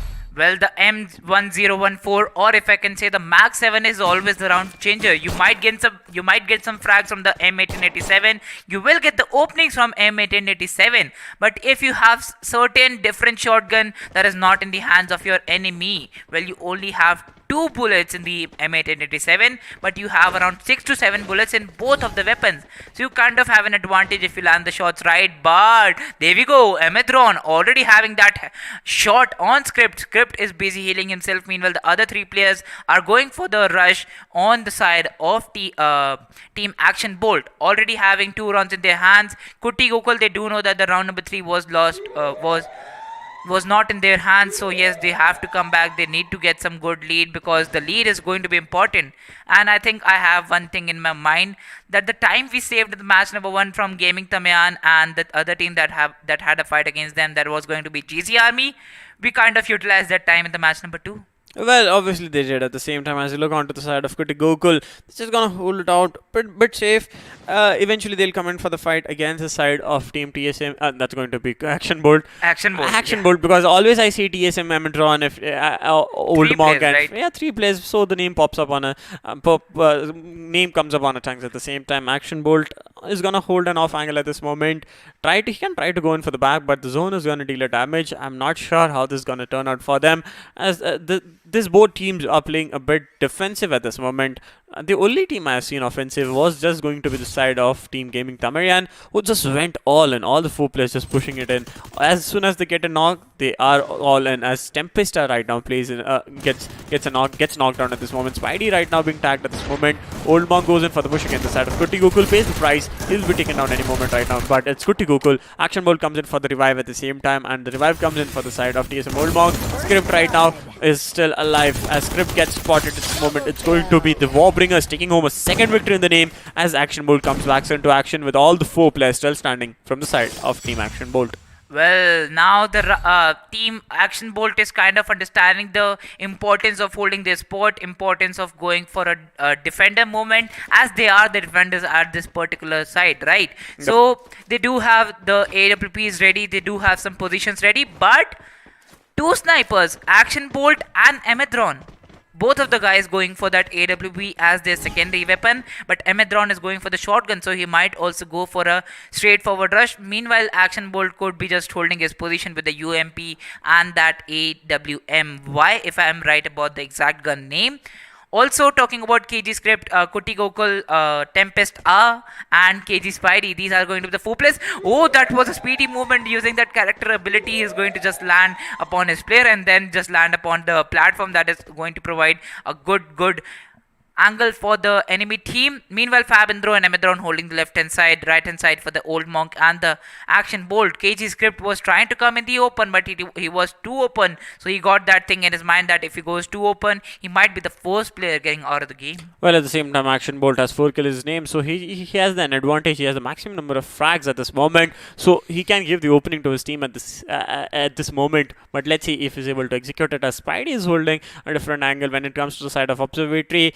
They'll have to be really careful, because the advantage, the building advantage, or more like the cover advantage, is on the side of Team Action Bolt at this moment, as Kutty Gokul has to come out in the open and make the way, eventually crawl through these vehicles in front of them, the vans in front of them that are there, and the nade comes in from the side of from the side of Old Monk, takes a knock onto the side of Kutty Gokul, and it's going to be Kutty Gokul finished off at this moment. A second nade being popped up at this moment will be taking down Script, but a glue wall being popped up in front of him is going to block the grenade from reaching the destination it had to. And it's going to be Script paying in damage again, and it's knockdown happening for the side of Team Kutty Gokul. Kutty Gokul pays the price at this moment. It's going to be the last 2 players standing. That's going to be Tempesta and Spidey. Tempesta getting spotted at this moment. Spidey at a very low HP. Tempesta getting knocked out. Spidey has to do a 1v4 at this moment, as Action Bolt get knocked out. 1v3 coming in, but no, he's not able to pull it off, and it's going to be a victory coming in again for the Warbringers. Triple victory. I think they are back on a streak. They are back on a killing streak. As we look onto the side, we are going in for Shipyard. Almost 90,000 creds onto the side of the Warbringers, and 17,000 on the side of the Howlers.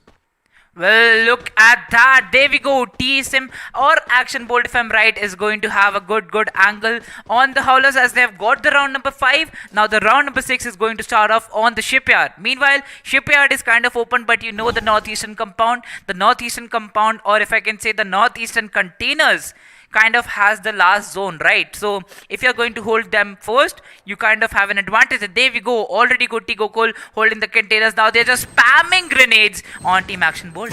Well, they are spamming grenades to be honest, but And there we go. but yeah, a knock comes in. A knock comes in finally for them to on the side of Old Monk, as it's going to be Spidey and Tempest is just holding it out. Amatron goes in for a second aid, tried to get that's a nice grenade if I'm correct. Yeah. He's trying to get some Already get the he's trying to knock down the players, and it's going to be fab in the blink of eyes at this moment as Script goes in for the knock and gets finished off with a nade coming in. Two players from the side of KG is also knocked out at this moment as Action Bolt and Amatron are still standing. They can have a different story to tell as Tempestar takes some damage onto the side, and it's Spidey finished off.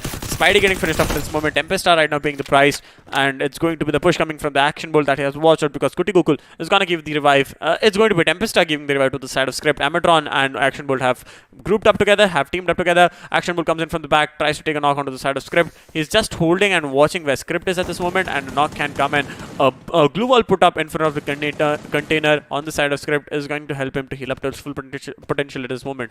Well, this is going to be a 3 versus 2 fight between Howlers and the Warbringer. That is going to be Kutty Gokul going against the Tempestar. Action Bolt and Tempestar. Why do you rub in the opener? And there we go. Tempestar already confirmed. Now it's a 2 versus 2 fight. Amatron gets taken down by the side of Kutty Gokul, and Script will be confirming his kill. But no, the man himself also goes down. Now it's between Action Bolt and KG Script. Well, will Script be able to do it? Because when we come to Action Bolt, he is able to do some close range actions, and Script is right now surviving. Both of them at the same HP. And Script is going to pay the price because it's going to be Action Bolt coming in with a close range sniper, and he's just like bam, one shot, and it's a victory towards the side of Team Action Bolt.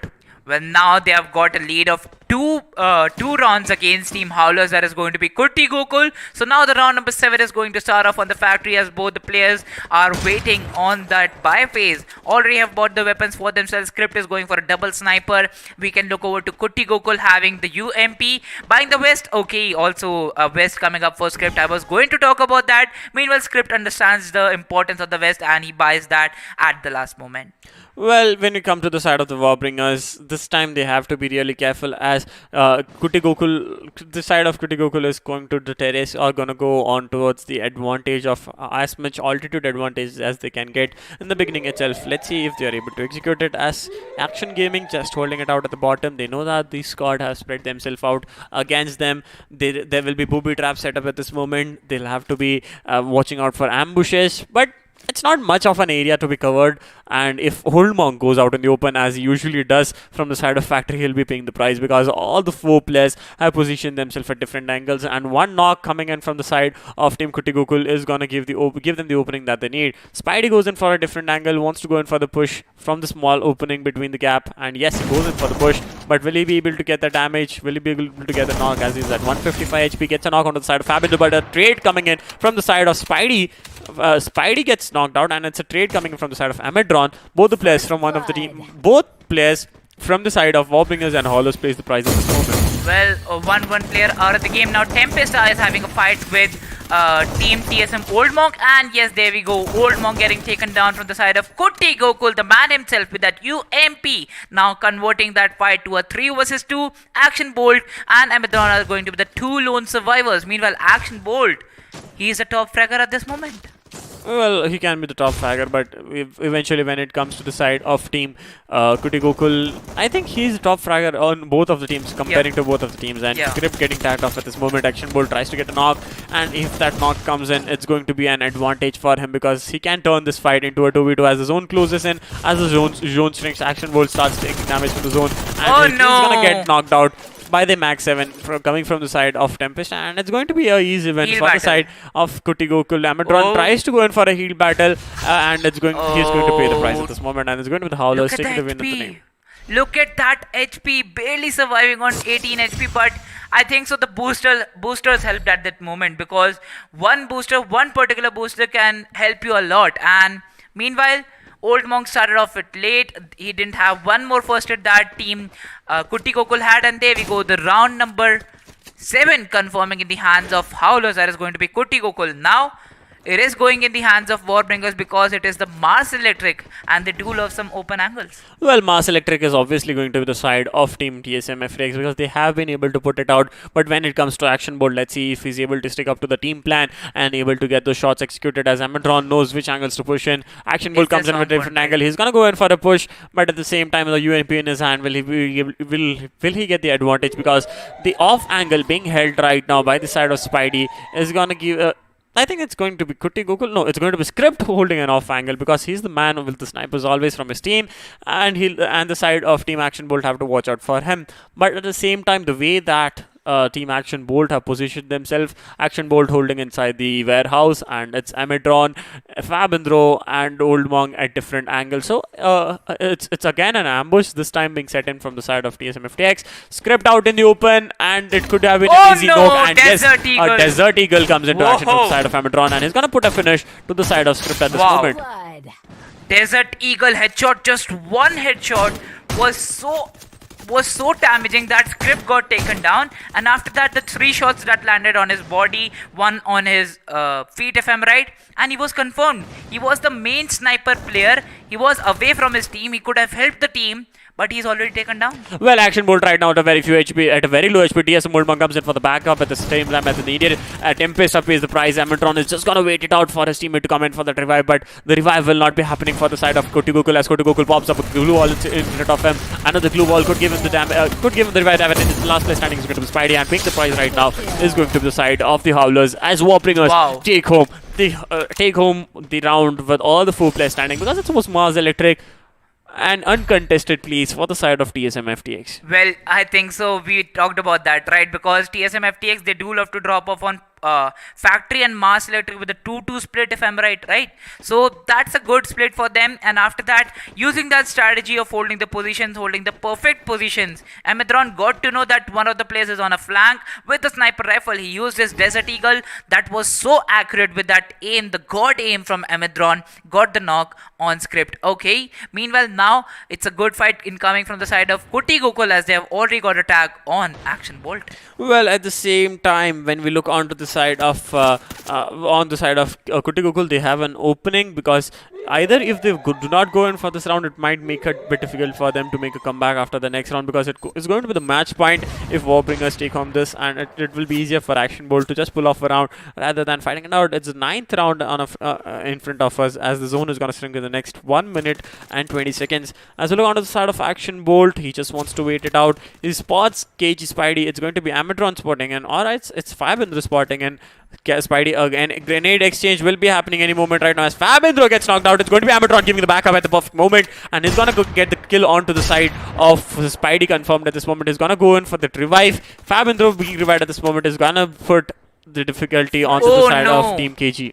Well, KG Spidey already confirmed now. It's a 4 versus 3 fight as Fabindro is busy healing himself. There was a good glue ball present by the side of Kutty Gokul, but Tempesta is just going for that rush on Old Monk and the other player that is going to be Action Bolt if I'm right, but Fabindro jumps down as he takes a lot of damage from the side of Kutty Gokul. Kutty Gokul getting taken down from that grenade of Old Monk. That was at the perfect moment. KG Script trying to get some knocks with the help of that AWMY, but Old Monk is precise with his grenades. There we go, the grenade going in, dealing a lot of damage. Script comes in the open, gets taken out from the MP5 of Old Monk. Now Tempesta is going to be the last place surviving as he was in the cover. He's trying to get some knock on that Fabindro, but no, Amazon will be taken down. There was a good cover provided from the side of Action Bolt, and there we go, the round number 8 coming into their hands. It's a match point for Warbringers, or if I can say, the Action Bolt. Well, let's see if the Howlers are able to make a comeback at this game because they still have to win 3 rounds to make a match point for themselves. As we come onto the side of KG, that's going to be Kutty Gokul. They are paying the price right now because the economy looks very weak on the side, and they just wants to pull it and push it towards the side of Clock Tower. The way they have already put themselves on sprint mode comes up to say that they are gonna go in for an all push. That's going to be coming in from the side of a Action Bolt, going in for an all push onto the side of Kutty Gokul, very much out in the open. And this fight is something we have to watch out for because an aggression being built out at this moment by the side of Action Bolt comes up to say that they do not want to lose this match at any cost. They just want to take home at the end of this match. Well, now the main position that Team Kutty Gokul is holding the upper ground on that main building. Meanwhile, Old Monk is cooking the grenade. He knows the position of Tempesta, but I don't think so. The grenade would have a lot of damage because it was overcooked. It just landed on the window and won't be dealing a lot of damage on the side of Kutty Gokul. Meanwhile, Fab Indro is in the building. He's trying to get some. He's trying to get cooking those grenades. Fab Indro holding his position is right now doing the IGL movement. It was Well, action it's going to be bolt, very but, close, Nate. that grenade was Fabindro, good. yeah, Fabindro Yeah. could have taken himself down, and that could have costed the side of the Warbringers. But as we talk about the haulers, all the four players still standing. Spidey cooking up a nade. They cannot go in for a push because Kutty Gokul already has the advantage. If there's going to be a heal battle, the altitude advantage is always going to stay onto the side of Kutty Gokul. But if TSM FTX is able to make through the staircase and onto the top, it's going to give them the advantage. As Action Bolt wants to come in for the push, but it's going to be Kutty Gokul restricting the movement at this moment. A lack of grenade can be seen onto the side of Team Action Bolt. But I think it's Crypt coming out in the open being a bit overconfident, trying to take down the players from the side of Warbringers. It's going to be Old Monk paying the price right now. Old Monk being knocked out at this moment. Skip getting knocked out. A trade coming in. Spidey at a very low HP. Spidey get knocked out. The last two players standing for the side of Kutty Gokul is going to be Kutty Gokul and Tempesta. As Tempesta is low HP, gets trying to heal up his full potential as Action Bolt comes into action. The last player standing from the side of the Warbringers gets a kill, and it's going to be the Howlers taking a victory off for them in this game, in this round. Well, the round number 10 coming in the hands of Howlers. It is going to be a scoreline of 6-4 as it is the match point for Warbringers. But talking about the damage that Kutty Gokul and Script dealt with the help of Max 7, that was amazing and it was accurate. They weren't having the guns, but still they got that round in the eco round. Well, it was easier for them to win that eco round because they knew the area and location in and out, and they were like, just holding out the building will give them the advantage that they need.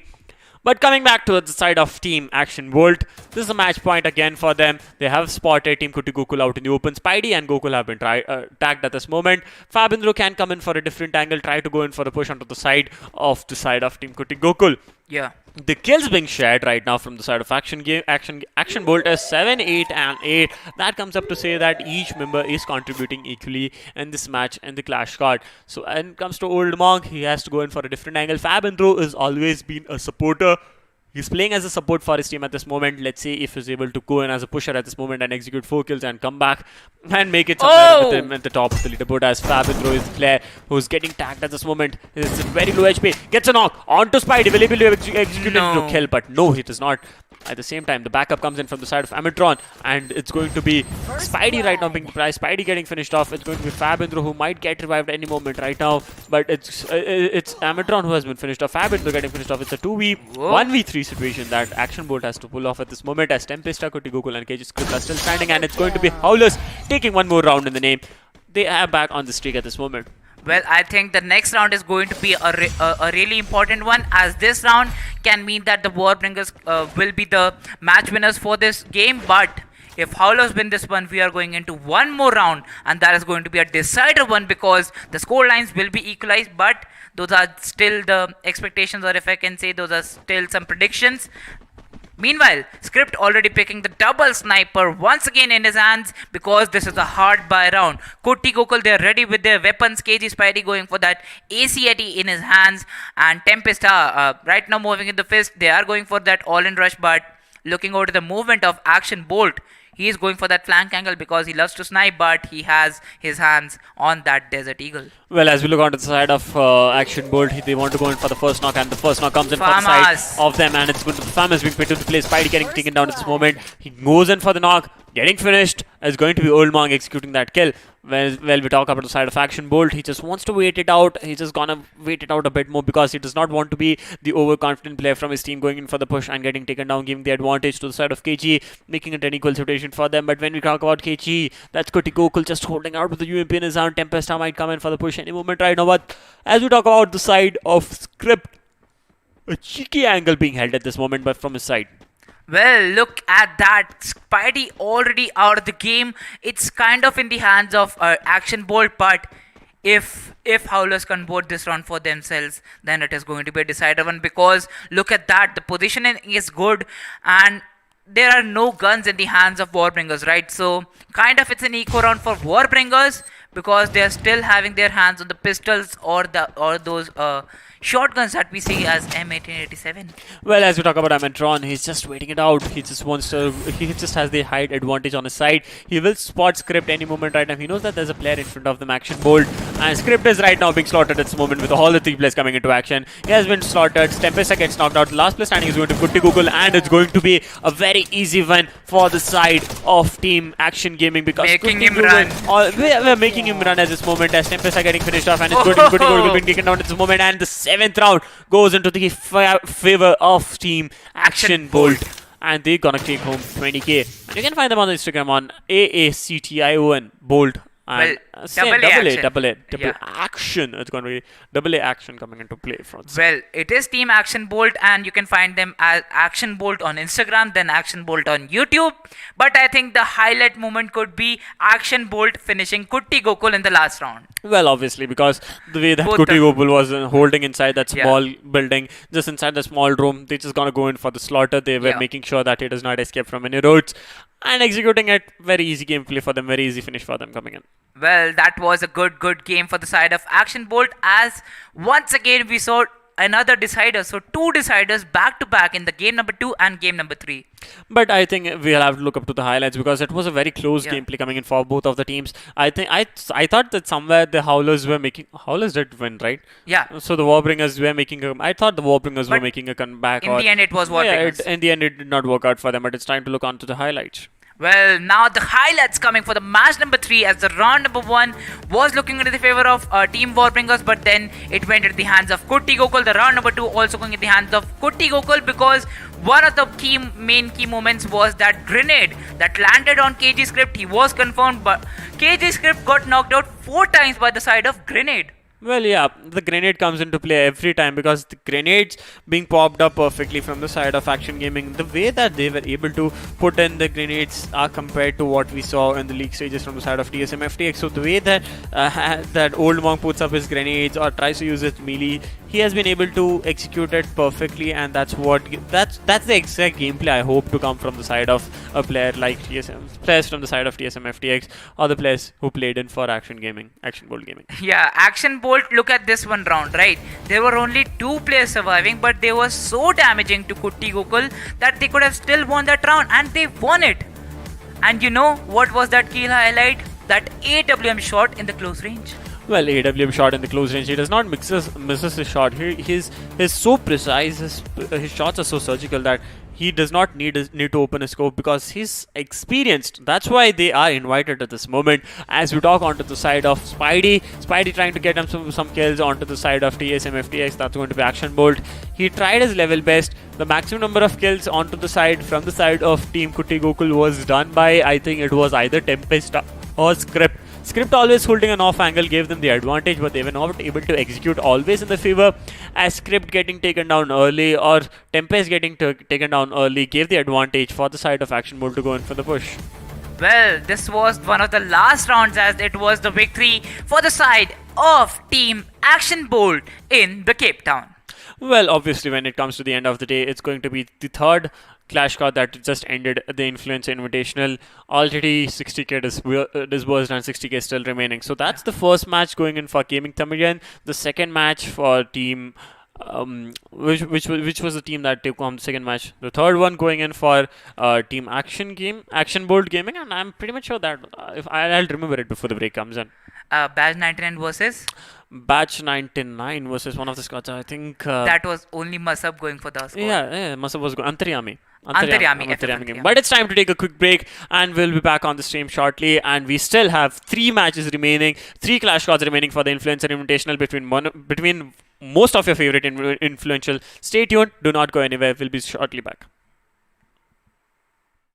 Staying connected is now more important than ever, and 5G strengthens those connections. Qualcomm's 5G leadership is supporting virtual ways of learning, even in remote areas. You'll see our 5G leadership powering always connected mobile PCs, and wherever multiplayer gaming is connecting more friends in real time.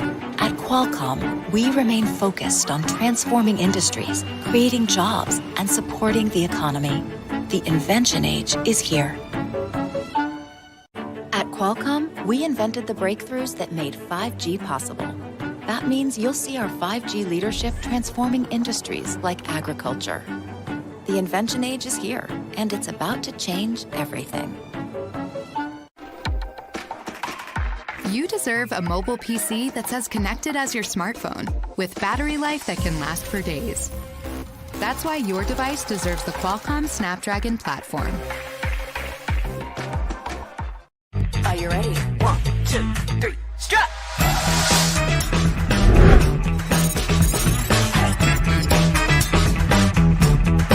Wiggle, wiggle, wiggle.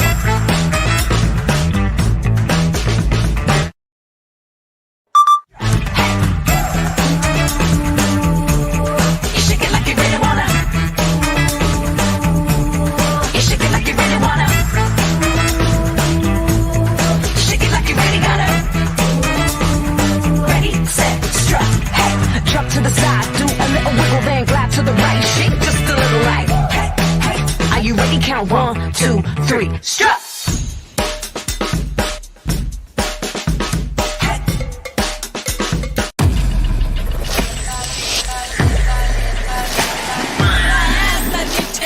It's just another fact of life for me, really. People wanna step into the party and job. It's just another fact of life for me, really. People wanna step into the party and job.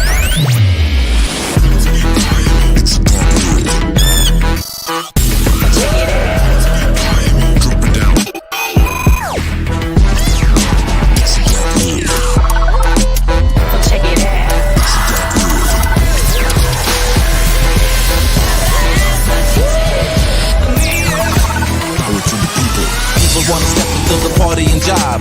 It's just another fact of life for me, really. People wanna step into the party and job.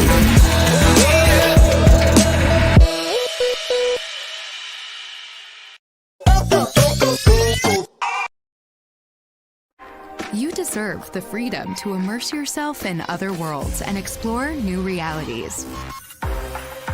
That's why your device deserves the Qualcomm Snapdragon platform.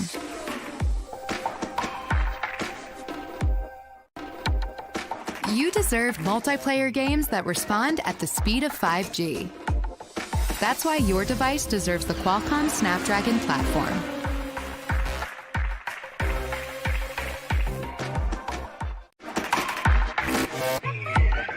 You deserve a camera that delivers professional image quality in any lighting condition. That's why your device deserves the Qualcomm Snapdragon platform. What's inside your mobile device matters. 早安，亮亮，你的建议书做得真好。I'm so glad to hear it. It's why the Qualcomm Snapdragon platform matters. Because you deserve the freedom to immerse yourself in virtual worlds and explore new realities. You deserve an intelligent camera that delivers professional image quality in any lighting condition. And a mobile PC that's as connected as your smartphone with battery life that can last for days.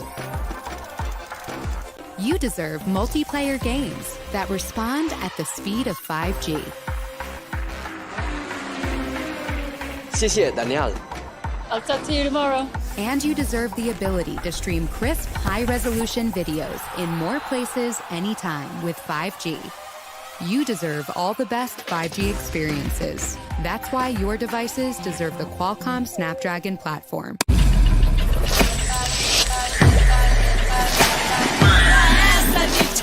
It's just another fact of life for me, really. People wanna step into the party and job. It's just another fact of life for me, really.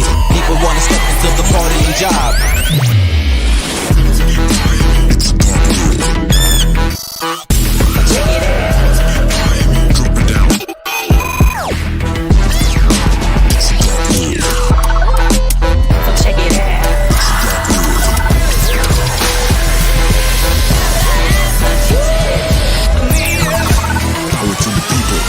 Wanna step into the party and job.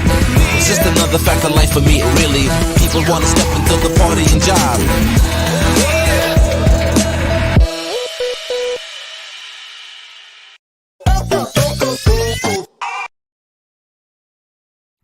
Hello ladies and gentlemen, welcome back to the Snapdragon Conquest Free Fire Pro series, where today we have 12 teams joining us for the 6 matches for a total prize pool of 1,20,000, fighting with each other. Each and every match becomes a prize pool of 20,000 rupees. Well, every match winner has been taking home 3 matches already done. The first game being taken home by team Gaming Tamizhan. The second match by Antaryami. FF Antaryami. On the third match being done and dusted right now by Action Bolt. I was like Action Kutty. Action Bolt. I was just mixing both of them. But at the same time, joining on the desk will be, thank you for the warm introduction, Mitul. We both will be taking you through the last 3 matches for this day. It's going to be Clash Card coming again, and I think it's going to be done on Bermuda and Kalahari. These are the 2 maps being opted at this moment.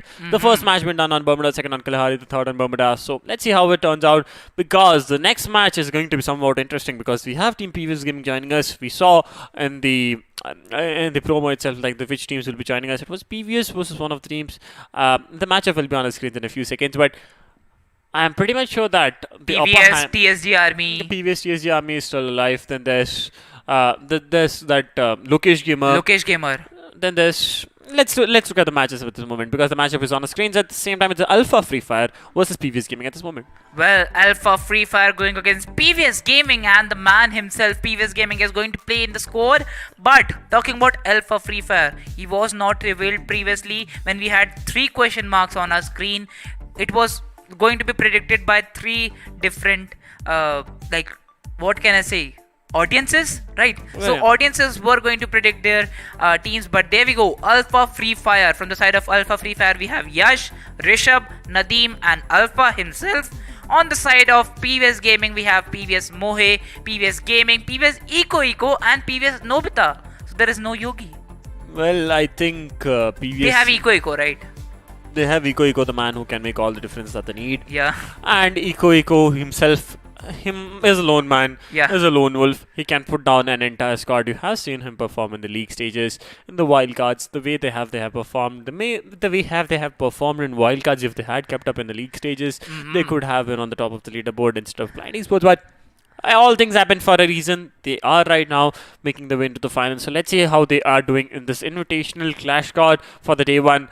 But it's time to look upon to the cast to prediction from all the 4 desks: Hindi, English, Telugu and Tamil. I'm pretty much sure I'm opted for PVS Gaming. A lot of the squads might have opted for PVS Gaming, but let's see who are gonna go for Alpha. That's going to be TK official going in for Alpha Free Fire at this moment, and it's just going to be the lone man standing at this moment. You know, we are in a diagonal, right? First, it was Masab choosing for a different team, that was FF Antaryami. Now it's going to be DK official choosing for a different team, that is going to be Alpha Free Fire. So only 1 vote for them and 7 votes for PVS Gaming. Well, the caster himself, the man himself and the influencer himself, PVS Gaming is going to join. Well, when it comes to the influencer, they probably have to play. So this time we won't be casting from the Tamil desk. Yeah. So let's see how his gameplay will be in this match. Yeah. His casting skills are obviously to the top notch, but let's see how his gaming skills are. I've seen him play. I've seen him on stream. I think he's not like us, right? Yeah, he's experienced. They are experienced. And playing at they are experienced players at the moment. But it's time to look up onto the game, and the game is gonna start in a few more seconds. And I want you guys to say your predictions in the chat section. Keep the chat section a bit more active, and let us know which team you are supporting at this moment. And looking at the first zone itself at Santa Catrina. Let's see how it turns out as we look onto the map of Kalahari. You know, the importance of the top deck is going to be really big. And there we go, the buy phase coming to an end. PVS Gaming is already initiating that rush. Meanwhile, Yash is kind of looking out for some initial frags, as he already gets that top deck within his hands. Eco still is behind. He is holding the position. He might be a secret opponent that is waiting on the position. Meanwhile, look at PVS Gaming coming up with some good UMP in his hands. Yes, that is going to be UMP, but no helmet vest chosen by any of the particular players. Look at Yash going for that Kingfisher. Well, Yash has the Kingfisher in his hand. He might get an advantage if he spots PVS Gaming. PVS Gaming wants to go in for a higher angle altitude advantage, but at the same time, he'll have to watch out for the zone coming in from his back. Spots on the player without name. He whom shall not be named gets stacked at this moment. Nadeem gets spotted off. The player whom shall not be named gets knocked out. Nadeem at a very low HP. Nadeem tries to fall back at this moment. Okay. And the PVS Gaming comes up from the top, but it's going to be a knock executed from a different angle. PVS Gaming going in for that execution. The last two players standing for the side of Team ALF is going to be Yash and Rishabh at this moment. Let's see if they are able to hold it off against the side of PVS, able to pull off 2v4, but not sure as it does not look very promising on the side. Well, I think it's going to be ALF Alpha himself, right? Because he's not visible. Well, PVS Gaming already getting that fight, already winning the victory on the Santa Catarina drop. This is going to be the round number 1 for Howlers, or we can say howling throughout the grounds of Kalahari, PVS Gaming. Meanwhile, the round number 2 starting off on the Mammoth. They are right now in their buy phase. Desert Eagles coming from the side of Team ALF, as it is kind of a save, but no, they're going for a force. No cred saved, no vest helmet in their hands. That is going to deal a lot of damage, but still, Alpha, the man himself, is going for a level 3 vest with a UMP. Meanwhile, PVS Mohe already having some shots on Nadeem with the help of that MP5. Landing some shots, but still couldn't get that knock because MP5 won't have a lot of damage as it's an SMG, and SMG would be dealing 6 for a longer period of time with the bullet fire. Meanwhile, Rishabh with that AC-80, if I'm right, yeah, with that AC-80 is holding the skeleton on the top. Well, at the same time, as we look onto the side of the players from the side of ALF, they just wants to hold it out a bit more safer. They do not want to go in for the push. They know that PVS is on top of them. The man with exclamation marks, I'm going to just call him exclamation because I don't know what his name is at this moment. Alpha might be. Yeah, it's Alpha. Okay, it's Alpha at this moment. So Alpha has this, what do you call it? Alpha is more like putting yourself in the front. So he just wants to put in some exclamations and putting it at the front. At the same time, coming to the side of Nadeem, tagged at this moment. Nadeem is at a very low HP. A knock can come in from the side of PVS, and that can be the opening for the side of PVS to go in for the slaughter. Player 1 knocked out. Nadeem getting knocked out. Yash at a low HP, healing up himself up to his full potential. It's going to be Nubita picking the prize at the same time. Alpha going in for the kill. It's going to be Nubita coming from back, taking on Alpha at this moment. Rishabh is going to fall. Rishabh is at a very low HP. Someone fell to his death. I don't know who it was, but at the same time, Mohe getting tagged on is going to be the last player standing from the side of PVS Gaming. PVS Gaming is bleeding down at this moment. Ego is bleeding out at this moment. Rishabh has a different angle. Yash has a different angle. Mohe has to just wait it out and be safe, making sure he executes he executes this victory for his team, or it's going to be difficult for the Warbingers to come back at this moment. Well, this is the time that if Howlers PVS Mohe confirms two players are the game, that is going to be Warbingers, then 2 rounds will be in the hands of Team PVS Gaming, or we can say the Howlers, but no, it was a simple frag by the side of UMP from Yash. And there we go, 2 rounds, 1-1 each. Round number 3 going to start off on the confinement. Now that we know that we have the captain, the man himself, ALF Alpha Free Fire Alpha with that sniper rifle, AWM. Well, at the same time, as we talk about Nadif, they actually were able to. Nadif was knocked out in the first moment, but Team ALF Nadif, was able to get it back. Alpha was able to get it back. Alpha Free Fab. But let's see if they are able to get one more round in the name. It's going to be a very close game coming in from both of these teams, and I'm pretty much sure that we'll be seeing equal number of rounds from both of these teams, where 6-6 will be something that we have to look for, and then a match point coming in for both of these teams. Well, we still know that the day is going to be Clash Squad, right? Tomorrow is going to be the Classic mode. So the 6 winners out of the 12 teams, each and every match, they already have 20,000 in their pockets. But tomorrow is going to be a big one for them because it is going to be the Classic modes. We would have an eye on the teams that won today. And if they win tomorrow, they could be on the top of the leaderboard.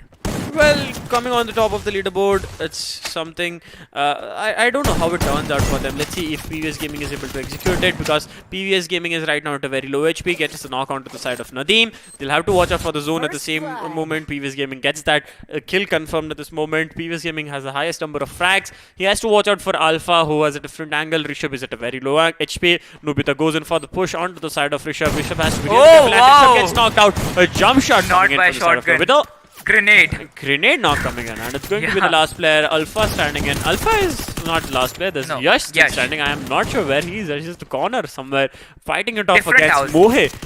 Mohe is the man who's fighting. It's a 1v1 happening right now, PVS because Gaming. all the players were concentrating their firepower on Alpha, and it's going to be Yash paying the price at this moment, with PVS with all the 4 players standing, taking a victory in the name.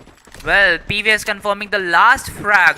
PVS Mohe, if I'm right, yeah, PVS Mohe it was. But look at Nobita already having 4 kills, 1 death, and 1 assist. But Eco is the man himself providing 3 assists to the team. Not having any particular kill, he has his hands ready on that AWM. Well, an AWM coming in from the side of from the side of from the side of PVS? PVS Yeah, also. from the side of PVS gives the action, and Alpha right now going in for the AWP. Let's see how it turns out for him. Alpha wants to go in and get the scores equaled up after every round. Already, the maximum number of kills are in the side of PVS. Alpha has been knocked out at this moment. Alpha has been finished off at this moment. Mohe went in for a different angle. Mohe making sure that they have the opening at this moment. It's going to be Nadeem and Yash holding an angle right now. Mohe still going in for a long rotation. And it's a nade being popped up from the side of PVS Gaming, trying to do some damage onto the side of Rishabh, who was an off angle at this moment. But right now it's going to be Nadeem suffering at the hands of Mohe, who went in for the second kill at this moment. It's just Yash standing for the side.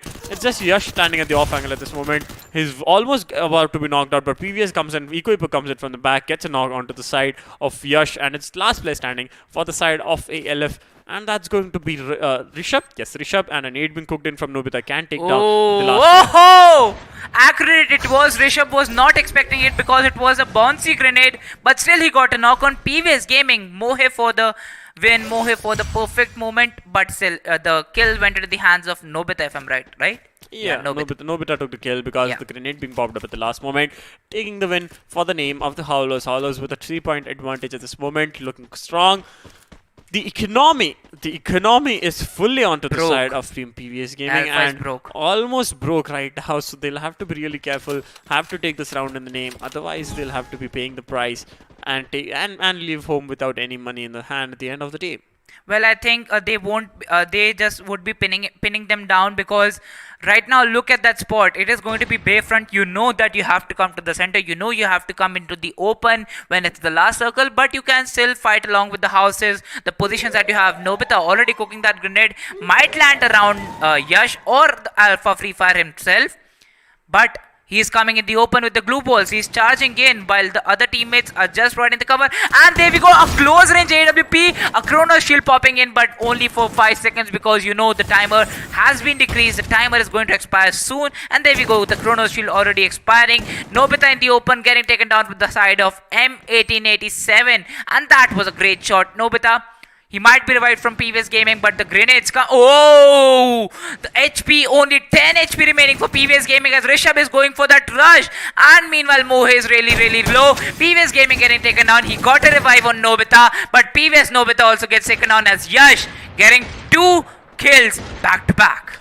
Well, it's going to be the last man standing for the side of PVS Mohe. He wants to go in for the revival at this moment, but he won't be able to as Eco will be bleeding out. PVS Gaming getting finished off. Eco is the last man bleeding out at this moment because Nadeem has an angle onto Mohe. Mohe will not be able to pull it off, and it will be an easy win for the Warbringers. But will Mohe be able to do this 1v3 as Nadeem and Alpha both are at a low HP? But no, it's Mohe paying the price with a 1897 in his hand. M1887. Yeah. M1887 dealing the last blow. Yeah. Dealing the last blow in the round number 5. Now it's the time for the round number 6. Starting off on the foundation. It is the pie phase time where the broke power that was in the hands of Team PVS Gaming. Still, the round went in the hands of Warbringers, even with a save round.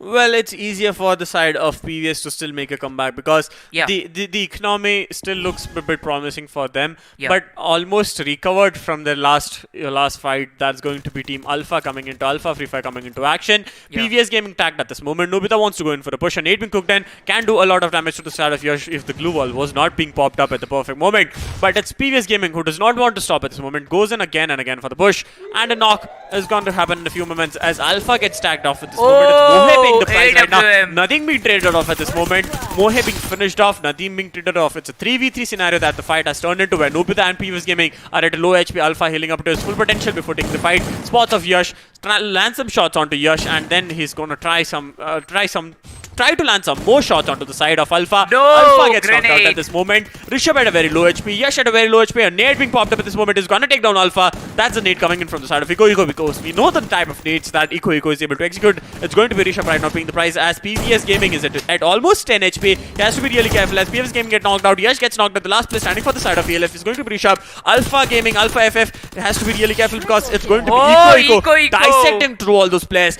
and taking that round back into the favor of Team PVS Gaming. You know, Iko was the lone player not having kills around 3 to 4. He was having only 1 to 2 kills, but this round he got 2 frags, and that is one of the chances that Iko got, and he won't be missing that. Now, taking a look over to both the teams, it is like a good 2-point lead for the side of Howlers, that is PVS Gaming. The round number 7 is going to start off on the refinery where both the teams, they have the platforms, but kind of Warbringers, Team Alpha Free Fire, they have that high platform. Let's see if they make a use of it. Well, at the same time, when we come back to the side of PVS Gaming, a nade being cooked in from the side of Nobita is gonna deal some damage onto the side of PVS Gaming. Nadeem is right now paying some price. Nadeem is going to be slaughtered as all the 4 players of PVS goes in for the push. Nadeem gets knocked out. It's going to be the side Alpha who has to get a knock onto the side of PVS Gaming and equal up this position as Alpha PVS gets knocked out. And yes, the nade does a lot of damage onto the side of PVS. Nobita has been knocked out at this moment. PVS is suffering right now at the hands of Alpha Free Fire as Mohe and Iko are still standing, but they get taken down by the nade coming in from the side of PVS Iko. The man with the grenade, 1 versus 3 with that single grenade. All the 3 players caught in the open at a single spot. Iko does it right, and now it is 5-2 for the side of Hollows. Round number 8 is going to start off in the maze. Well, coming to the side of Maze, it's going to be the advantage of PVS because they know that area in and out. Because when it comes to the map of Kalahari, you put a place in front of PVS Gaming, they know where to go in, they know where to come out, they know how to execute it. And let's see how Mohe is able to do it in this match because he's already up with his grenade, and it's going to be Iko also cooking a grenade at the same moment. Nadeem gets stacked at this moment. Mohe spots Nadeem. It's going to be Iko holding an off angle. Yash has to be really careful because Iko comes in from the back. Iko has to be really careful. Yash comes in from the back. It's going to be PVS Gaming knocked out at this moment with a nade coming in. It's Alpha being traded off at this moment because it's Iko giving the perfect backups to his teammate as PVS Gaming is going to pay the price any moment right now as Mohe gets traded off. It's going to be Rishabh and Nadeem paying the price. Alpha is the last man standing at a very low HP. It's Nobita versus Alpha. Alpha trying to heal up his full potential. Nobita at a different angle, just waiting it out. He's trying to revive his teammates. He's trying to revive Iko, but then no, it's not possible for him. And Iko will be giving out his life outside the zone. No, Iko is just in front of him and he's revived at this moment. No, somebody's revived at this moment. Somebody just stood up in front of him. No, I think it was. It's still Alpha versus Nobita. Caught in the open, Alpha. really low. Yeah, 196. Yeah. I think Alpha is going to be struggling at this moment because of the glue wall being popped up in front of him, and the zone also gave him a disadvantage. And at a very low HP right now, he's eliminated by the zone elimination coming in. The match point for the side of Team PVS Gaming. Well, 2 players from PVS Gaming having 8 kills in their hands. So we have 2 MVPs for this game. Meanwhile, talking about this, Iko, the lead that Team PVS Gaming got was because of this man having 2 frags each and every round that they have. Meanwhile, talking about the utilities that they have, 6 grenades, 11 glue balls and 8 first aids for PVS Gaming. Meanwhile, 3 grenades, 9 glue balls and 8 first aids for the side of Warbringers. Or if I can Well, say, both of these teams make sure to stack up on these grenades because grenades are the thing that can be the game changer because when it comes to a player like Iko, he knows where to pop it up, try to get the maximum number of frags, just putting up the grenade. Alpha holding an off angle at the sniper tower. He's getting the advantage that he needs, but he's not able to execute it when it comes to the side of Team Alpha Free Fire. And as we look on the side of PVS, they want to just go in for the push. Nadeem getting spotted out at the moment. PVS Gaming picking the crash. It's going to be Nadeem who's trying to get the kill in his name. And yes, the kill comes in. The confirmation comes in. It's just up to the last 3 players standing from the side of PVS Gaming. Mohe, Iko and Nobita to change this fight in the flavor. But let's see if they are able to do it as Nades being popped up from Nadeem does some damage to the side of Nobita. Nobita getting spotted out in the open. Nobita being taken down at this moment. It's going to be Nadeem coming into action. The jump shot coming in. But it's going to be Rishabh right now being taken down at this moment. Iko being traded off by the side of ALF Yash. A comeback might be possible because right now this this round is looking possible for the side of Alpha Free Fire. Only one player that is going to be Mohi. Well, we know the name. He was the man, the starter of these fights as he gets a knock on ALF Yash. And now it's a 1 versus 2 for him. Alpha comes in the open. No. Yes, he will be saving his teammate as now the round number 9 is going into the hands of Warbringers Alpha Free Fire. Match point once again for Howlers. Going into the side of Shrines, this looks promising to the side of ALF, but let's see if Alpha are able to make a domination and make sure that they still remain the Alphas at the end of this match. But it's PVS they are fighting against. They have to be really careful. Each and every move from PVS are calculated, and they are a team that won't give up so easily. As we look onto the side of PVS Gaming, grenades been cooked up early. No grenades been cooked up at this moment. Iko has a grenade in his hand. Yeah, and he is going to be cooking the grenade, and the grenade goes in. That, oh my god, that's the damage that it had to do. And it's Nadeem and Yash right now. It's going to be Alpha and Yash right now. Knocked Alpha out. has been taken down. PVS gets knocked out. Big creator of the perfect moment. Rishabh being picking the prize right now. PVS being taken down. Nadeem is the last player standing for the side of ALF. That's going to be Alpha. Nobita, no. Let's see if Nadeem is able to take it, because Nobita praised the prize. Nobita is taken down at this moment. Iko is knocked out. It's just up to Mohe to take this fight against the side of Nadeem. Nadeem has an off angle at this moment. Nobita getting finished off. Iko just holding up the drop. Nadeem wants to go in for that revive, but it's going to be Nadeem wants to go in, trying to go in for that revive, but will he be able to do it? Yes, he is trying to go in for that revive, but a jump shot comes in from the side of Mohe. He's not able to execute the kill at this moment. Nadeem trying to spot him, and it's a close range sniper coming in from the side of PVS Gaming, taking that round and the name and a victory for them. 20k easy for the side of PVS Gaming. Iko the man, obviously the MVP right now. You can follow them on the Instagram at PVS_gaming, and you can find them on YouTube at PVS Gaming. And what a match it has been. The fourth match, much exciting than the previous matches. Oh my god, the last frag. Look at that. It ended just like the previous match, right? The last shot being taken by a sniper. Sniper shots coming in at the last moments and making sure to execute it. None other than I expected Mohe to do it, because somewhere he had 7 kills in his name. I was pretty much sure that these 3 players, Mohe, Nobita and Iko, the top fraggers for this team. And at the same time, PVS making an opening for his teammates. He just went in for a damage. He was able to put damage for his teammates before taking that fight. But it's time to look on to the highlights of this match.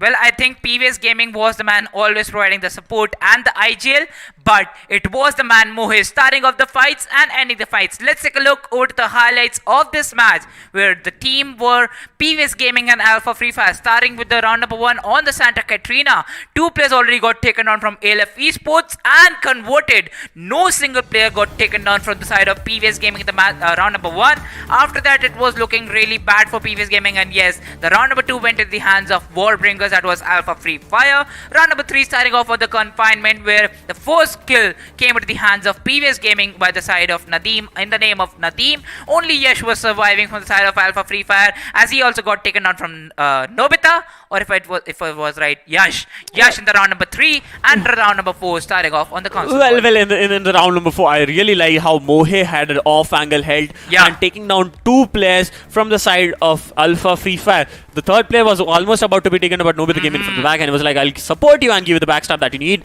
And then Nobita, the way that they were able to execute it together, the grenades being popped up from the side of Iko, 2 players being taken down. There was a fight at Refinery where the nade from Iko did all the difference that they needed. And yes, I think this is the round that we're talking about. The grenade being popped in by Iko. This one, 2 kills already. 1, 2, 3, done. I think that was 3 kills, right? Yeah, 3 kills executed by a single grenade from the side of Iko. When you come back to the side of all the players, they were able to execute it. Nobita coming in for the last kill. The last kill going onto the side of the zone. And eventually PVS taking it home in the last round. That was in the 9th round. They were able to execute against Haulers, where Alpha was the last man standing. Alpha wasn't the last man standing. In the 10th round they took it home, where PVS came in. Mohe came in for the last shot, and I want to see the last shot if possible, because when Nadeem went in for that revive onto the side of Alpha, the last shot, boom, wow, he switched to a sniper, just went in for a quick scope. This was a quick scope. In the previous match, it was just a sniper shot coming in, no quick scopes coming in. And something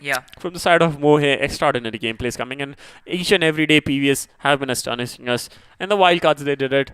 In the Invitational, they did it. Let's see what they have in the sleeves for tomorrow. Yeah, definitely, because it is going to be the mode change, and then it is going to be the classics, where all the 12 teams will be same, but they'll be fighting for a different prize pool. Today, Now we have another team join, another two teams. Another two teams joining us again, and I think somewhere you might all be excited for these teams. Let's look up on this. Let's look about the matchup for the next match, and it's on our screens.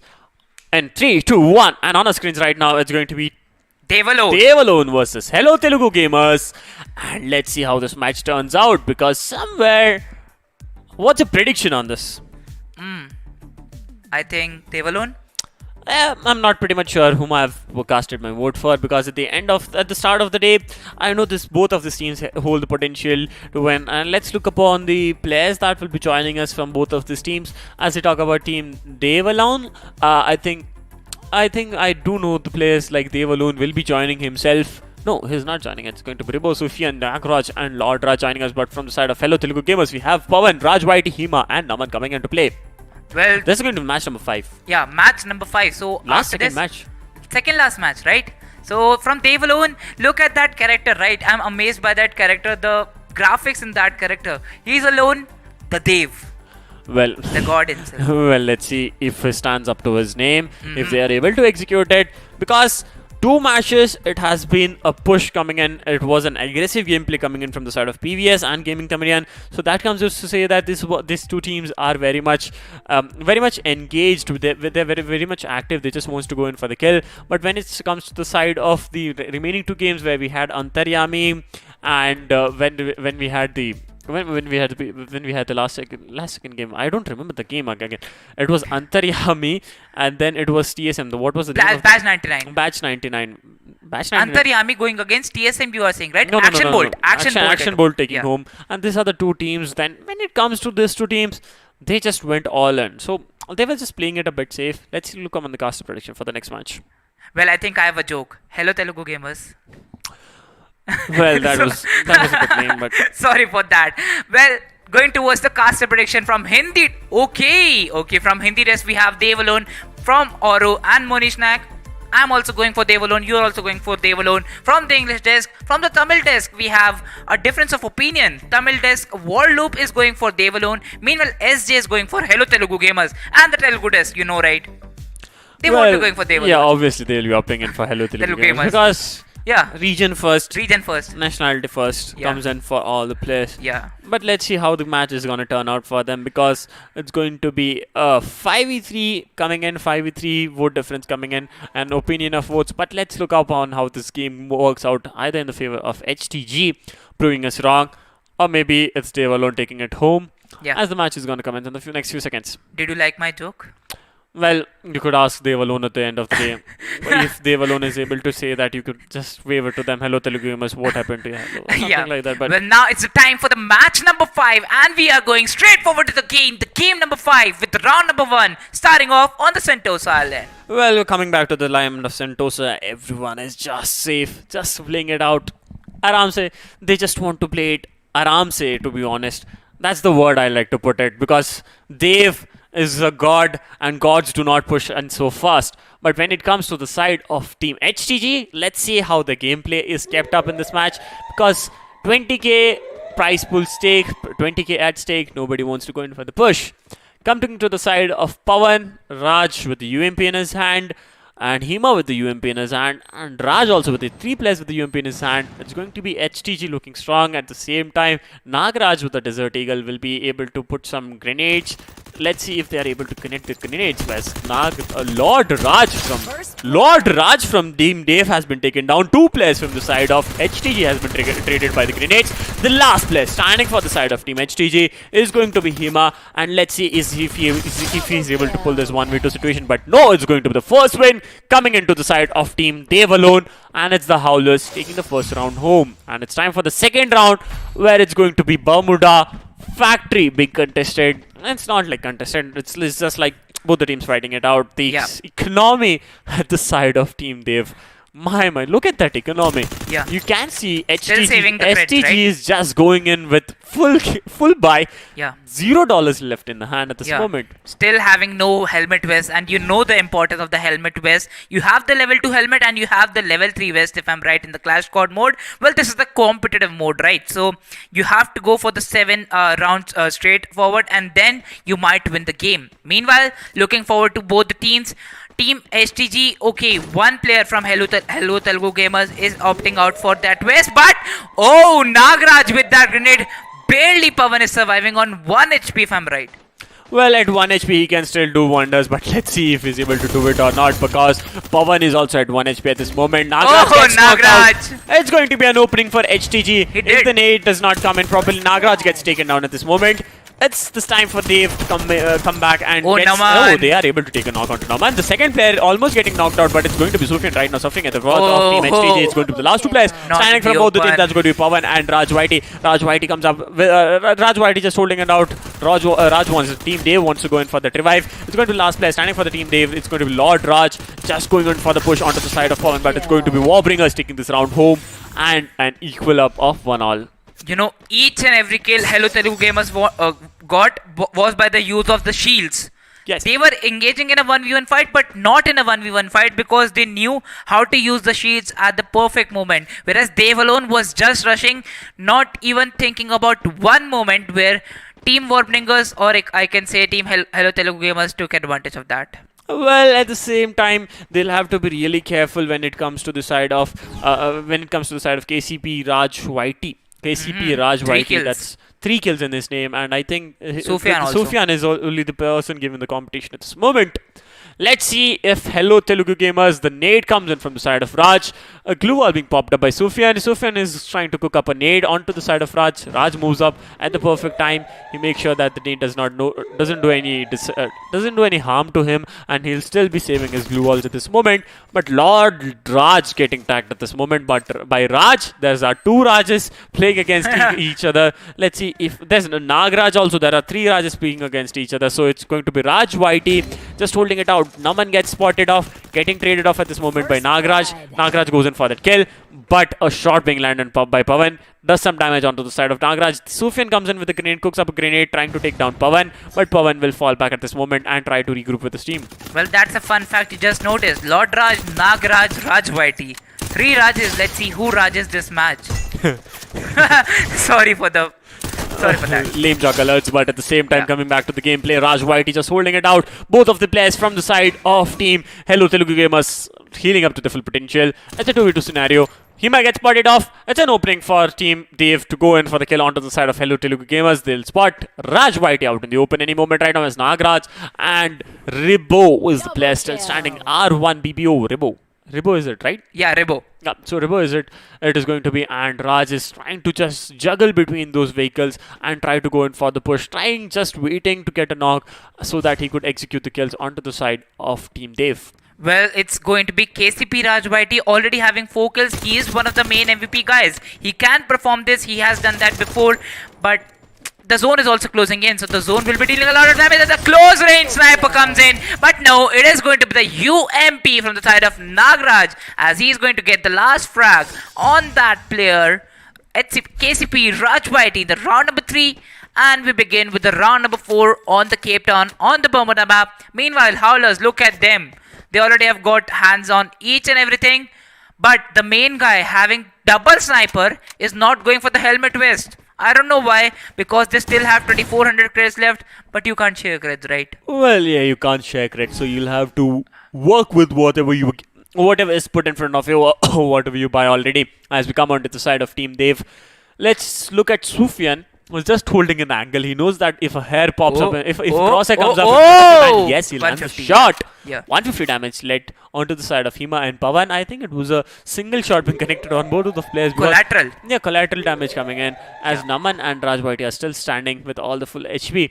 And Hima heals up to his full potential. Rebo cooking up a nade at this moment. Might do some damage onto the side of Team Hello Telugu Gamers, but glue wall being popped up from the side of Naman is gonna block that grenade. Sufyan just holding it out.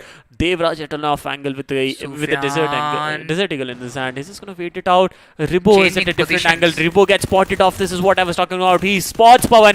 trades the exact same damage onto the side of Pawan. A nade being cooked in from the side of Pawan can take down Ribo, but Ribo has decided to fall back and heal up and then come back into the fight. Well, this is an amazing round, right? As soon as one player spots another, they will take the damage, but as soon as they get the position, they will try to go with the grenade. Lord Raj already getting taken out by the side of UMP, and the first kill, the first frag coming for the side of Warbringers. Now it's a 4 vs 3 where Pawan is low on HP. He has no healings left, so he might be the bait or he might be the main opener for the team, as he can get a knock or he can get knocked out, where there can come a trade for the side of team STG. Well, Dave Sufyan wants to go in for that close range sniper shots. Let's see if he's able to get that executed at the same time. Oh, it's going to be 2 players down from the side of Team Dave. Last player standing is going to be Nagraj. He has to pull off a 1v4 at this moment, and I'm pretty much sure that he'll be in a bit of skirmish into the damage. And it's going to be the last player. Naman taking down the last player from the side of the Howlers. From the side of Howlers. Yeah. Kartulichwa. Kartlistava. Round number 5, starting off on the Kartlistava, where both the teams are right now in the buy phase. Pawan taking AWM in his hands with a UMP, so a good combo I can say, because you can hold your position or you can go with a mid-range fight too with that UMP, but it is Kartlistava. So you have kind of those high-end positions where you can hold the towers, where you can hold the tower positions and then use your sniper rifles. Well, when we come to the side of team HTG, that's Hello Telugu Gamers, they do have an advantage in this round because all the 4 players are able to execute the kills onto the side of Team Dev. The first shot landed on Nagraj at this moment is going to give them the advantage. They can go in for the push at this moment, but I don't understand why they're holding it back. They want to play it a bit safe. Sufyan cooks up a grenade at this moment. Ribo also comes up with a grenade. Pawan has an advantage, altitude advantage this moment, and let's see if he's able to put it to use, because Raj is just going to hold it out. These teams are just going to hold it out at this moment, because until and unless the zone closes on them, I don't think they're going to move out of here. Well, still, it's a good fight, because right now, look at that. Hema getting taken down from that grenade. Sufyan spot in the open, but Pawan will be missing that shot. That shot could have been paying him 1500 rupees if I'm right?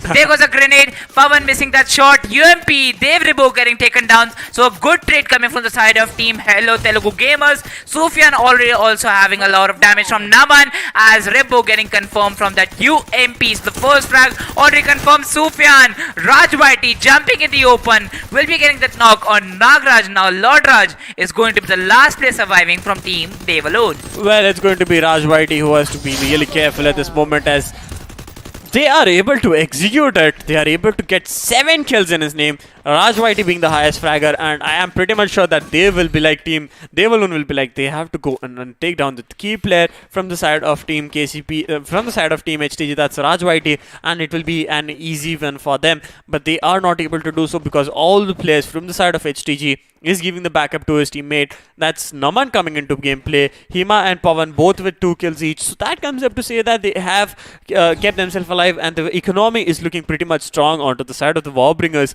after the round number 5. Entering this into round number 6. As we have started the round number 6, it's going to be Hema getting tagged at this moment. He has a level 3 helmet, and a level 2 helmet and vest. Level 2 helmet and a level 3 vest, but at the same time, Naman does not have a helmet. His helmet is almost taken down at this moment, and that gives an opening for the side for the Daves to push in, but they'll have to be really careful of Ribo also at the same time, because Ribo also is running out of essentials like helmet and vest. Well, they are just poking the enemies to burn the resources, right? Yeah. Because looking at this moment, Warbringers, they have got one more round that is a good kind of advantage for them. Meanwhile, look at that. Nagraj still holding his position with the UMP. Sufyan is kind of wanting to spot some players, but he's still not able to spot them because he has a double sniper and he has no other weapon for himself. So yes, he have to hold his position at any particular given time. Well, it's always important to hold locations and to go in for a push, unless and until, yeah, when it's 20,000 at stake. So unless and until you do not have an advantage of the zone, that's the only moment you should move out in the open, or you are very confident that you could get a knock onto the side that's pushing onto you. It's going to be Nagraj, the first player getting knocked out at this moment from the side of Team Dev. It's going to be Ribo trying to get a knock, and he's finally able to execute that knock onto the side of Naman. Ribo is at a very low HP. Nagraj getting tagged off. Nagraj getting taken off. Sufyan is right now spotted off. Ribo is trying to heal up to his full potential at this moment, gets spotted on, and is going to pay the price at this moment because of the lack of helmet and vest. And the last player standing for the side of Team Dev, Lord Raj gets spotted off and is going to be the Warbringers taking home this round in the name. 3 consecutive round already in the name of the Warbringers. Well, now Warbringers, or I can say the Hello Telugu Gamer squad, winning the round number 6. The round number 7 is going to start off on the clock tower.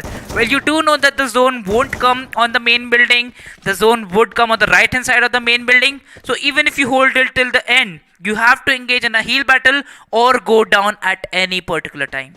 Well, it always depends on how perfectly you know the zone prediction, or you know that where you have to position yourself when it comes to Clash Card. If you position yourself Always at somewhere at the center, or somewhere where you know that the zone is going to give you the advantage where you can take heal battles.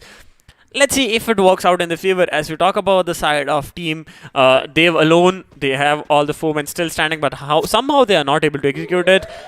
The economy is not working in the favor. As we talk about Nagraj and Ribo, they'll have to be really careful. Ribo finally gets a helmet because he knew what happened in the last round. He had to pay a price eventually. But let's see how Team HTG will fight it out against them. Well, now it's the round number 7 where might be Warbringers is going for that big lead, already having 9 kills. KCP Raj Whitey is on another level, whereas the other teammates might be having 4. The other enemy team might be having 4 or 3 kills. But Raj Whitey is right now on another level, having 9 kills, as he's already on towards that 10 kill mark. But missing that grenade by just a mark. It was outside that range and won't be hitting Sufyan, won't be dealing with the damage to Sufyan. As Ribo is cooking that grenade, he might land it perfectly onto Pavan. Hema holding the position. The grenade is going in the open, but yes, it would just bounce back at the same time. And as we look onto the side of Pavan, he's just want to go in for the push with the grenade in his hand. With a sniper in his hand, he might take a close range fight, but Lord Raj comes in from the back, deals some damage onto it. Sufyan pays the price. Sufyan is getting taken down. The last player standing for the side of Dave is going to be Lord Raj. He's at a very low HP and gets taken down. It's going to be Warbringers taking on 5-2. 4 consecutive wins in the name. Let's see how this match turns out, because it's looking really promising for Hello Telugu Gamers at this moment, and it might be the Tamil caster and the Telugu desk proving us wrong at this moment. Yeah, it was a 5-3 in the caster prediction, right? 1 caster from Tamil desk and 2 casters, the Telugu desk, already choosing the Hello Telugu Gamers.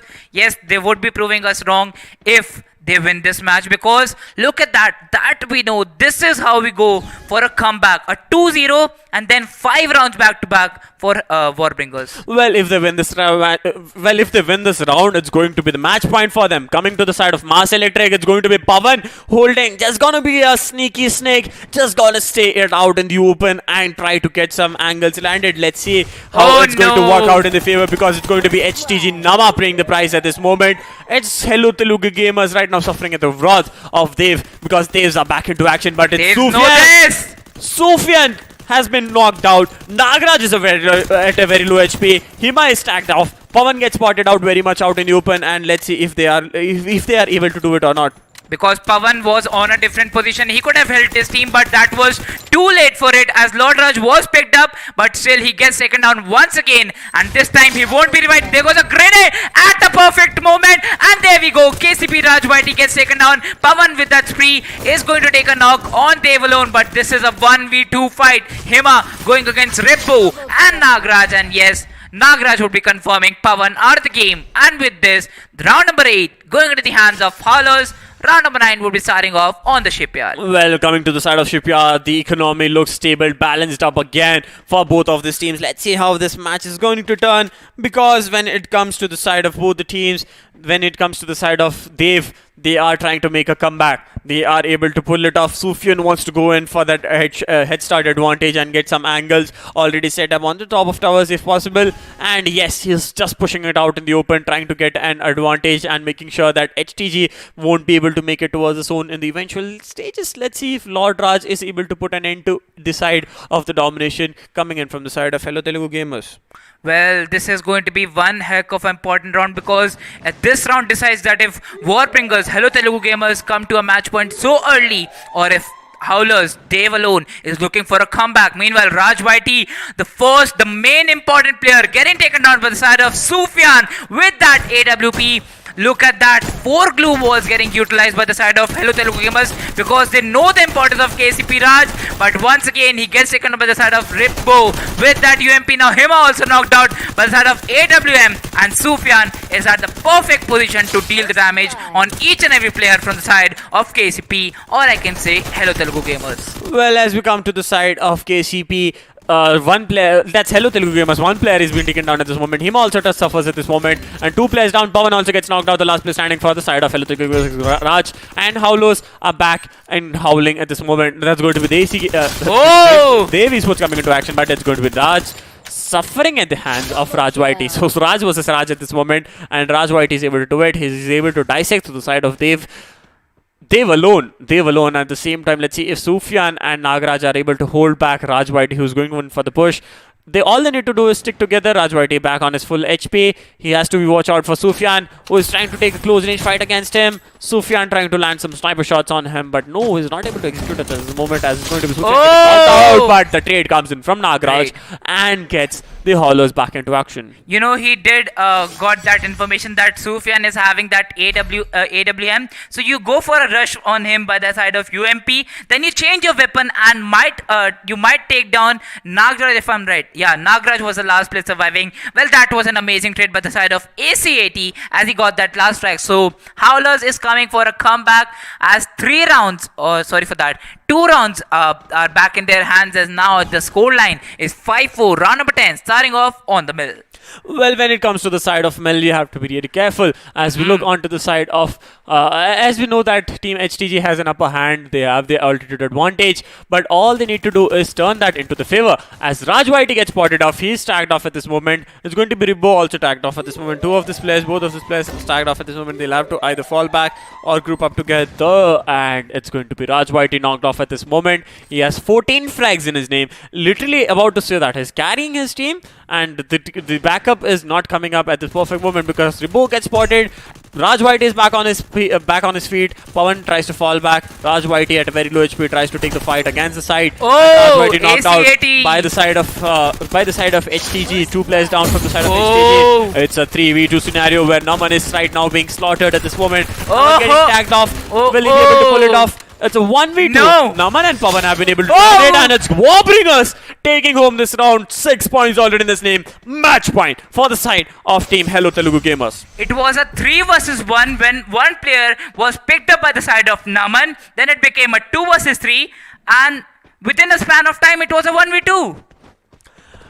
Nothing can be predicted from the side of both the teams because they are giving it the full whatever they have in the bags. Let's see if they're able to pull it off when it comes to the last round.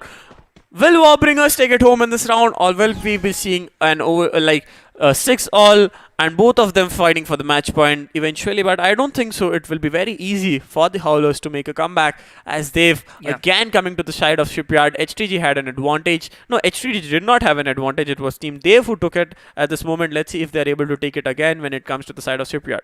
You know, agreeing 100% with you, because we have seen Howlers how they have got 2 rounds back to back when it was a 5-2 and then it was 5-4. We were at peak, right? Now Naman and Nagaraj, both of the players 1-1 trade coming from the sides. Naman right now getting confirmed from the grenade. He was going for that revive almost, and yes, he is going to get confirmed. No!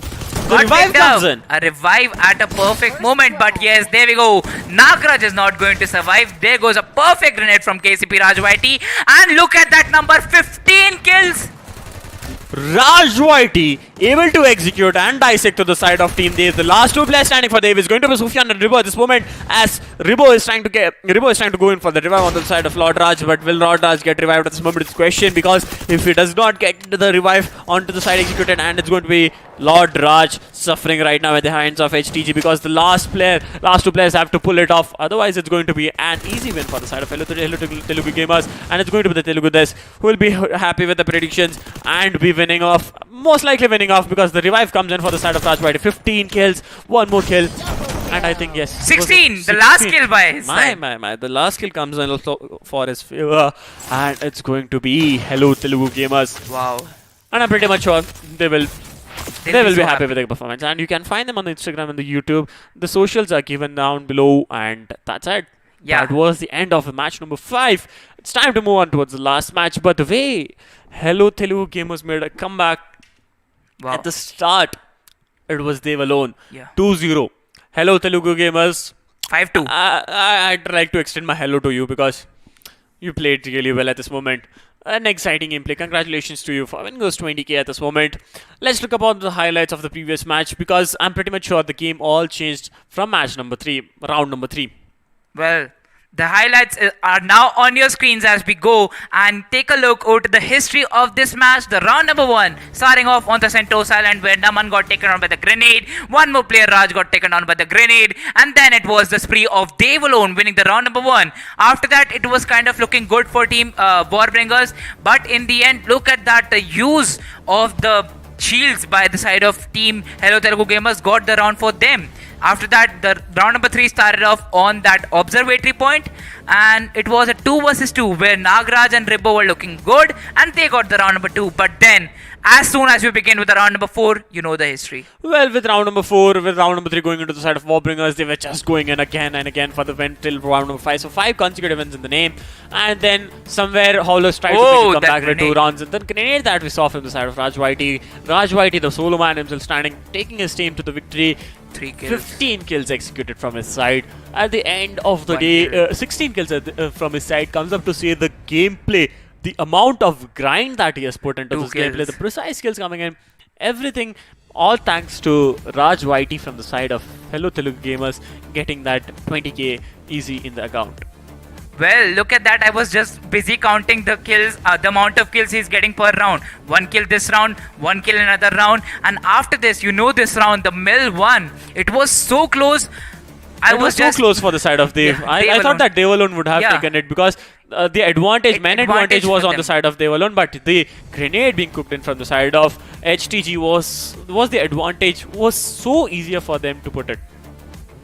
Well, then it was all history and downfall for the side of Dev alone and downfall. HTG taking it home. But last but not the least, we have still one more match remaining. Let's see which other teams that will be joining us for this moment, because I'm pretty sure one of the teams is going to be TSG Army, but which is the other team?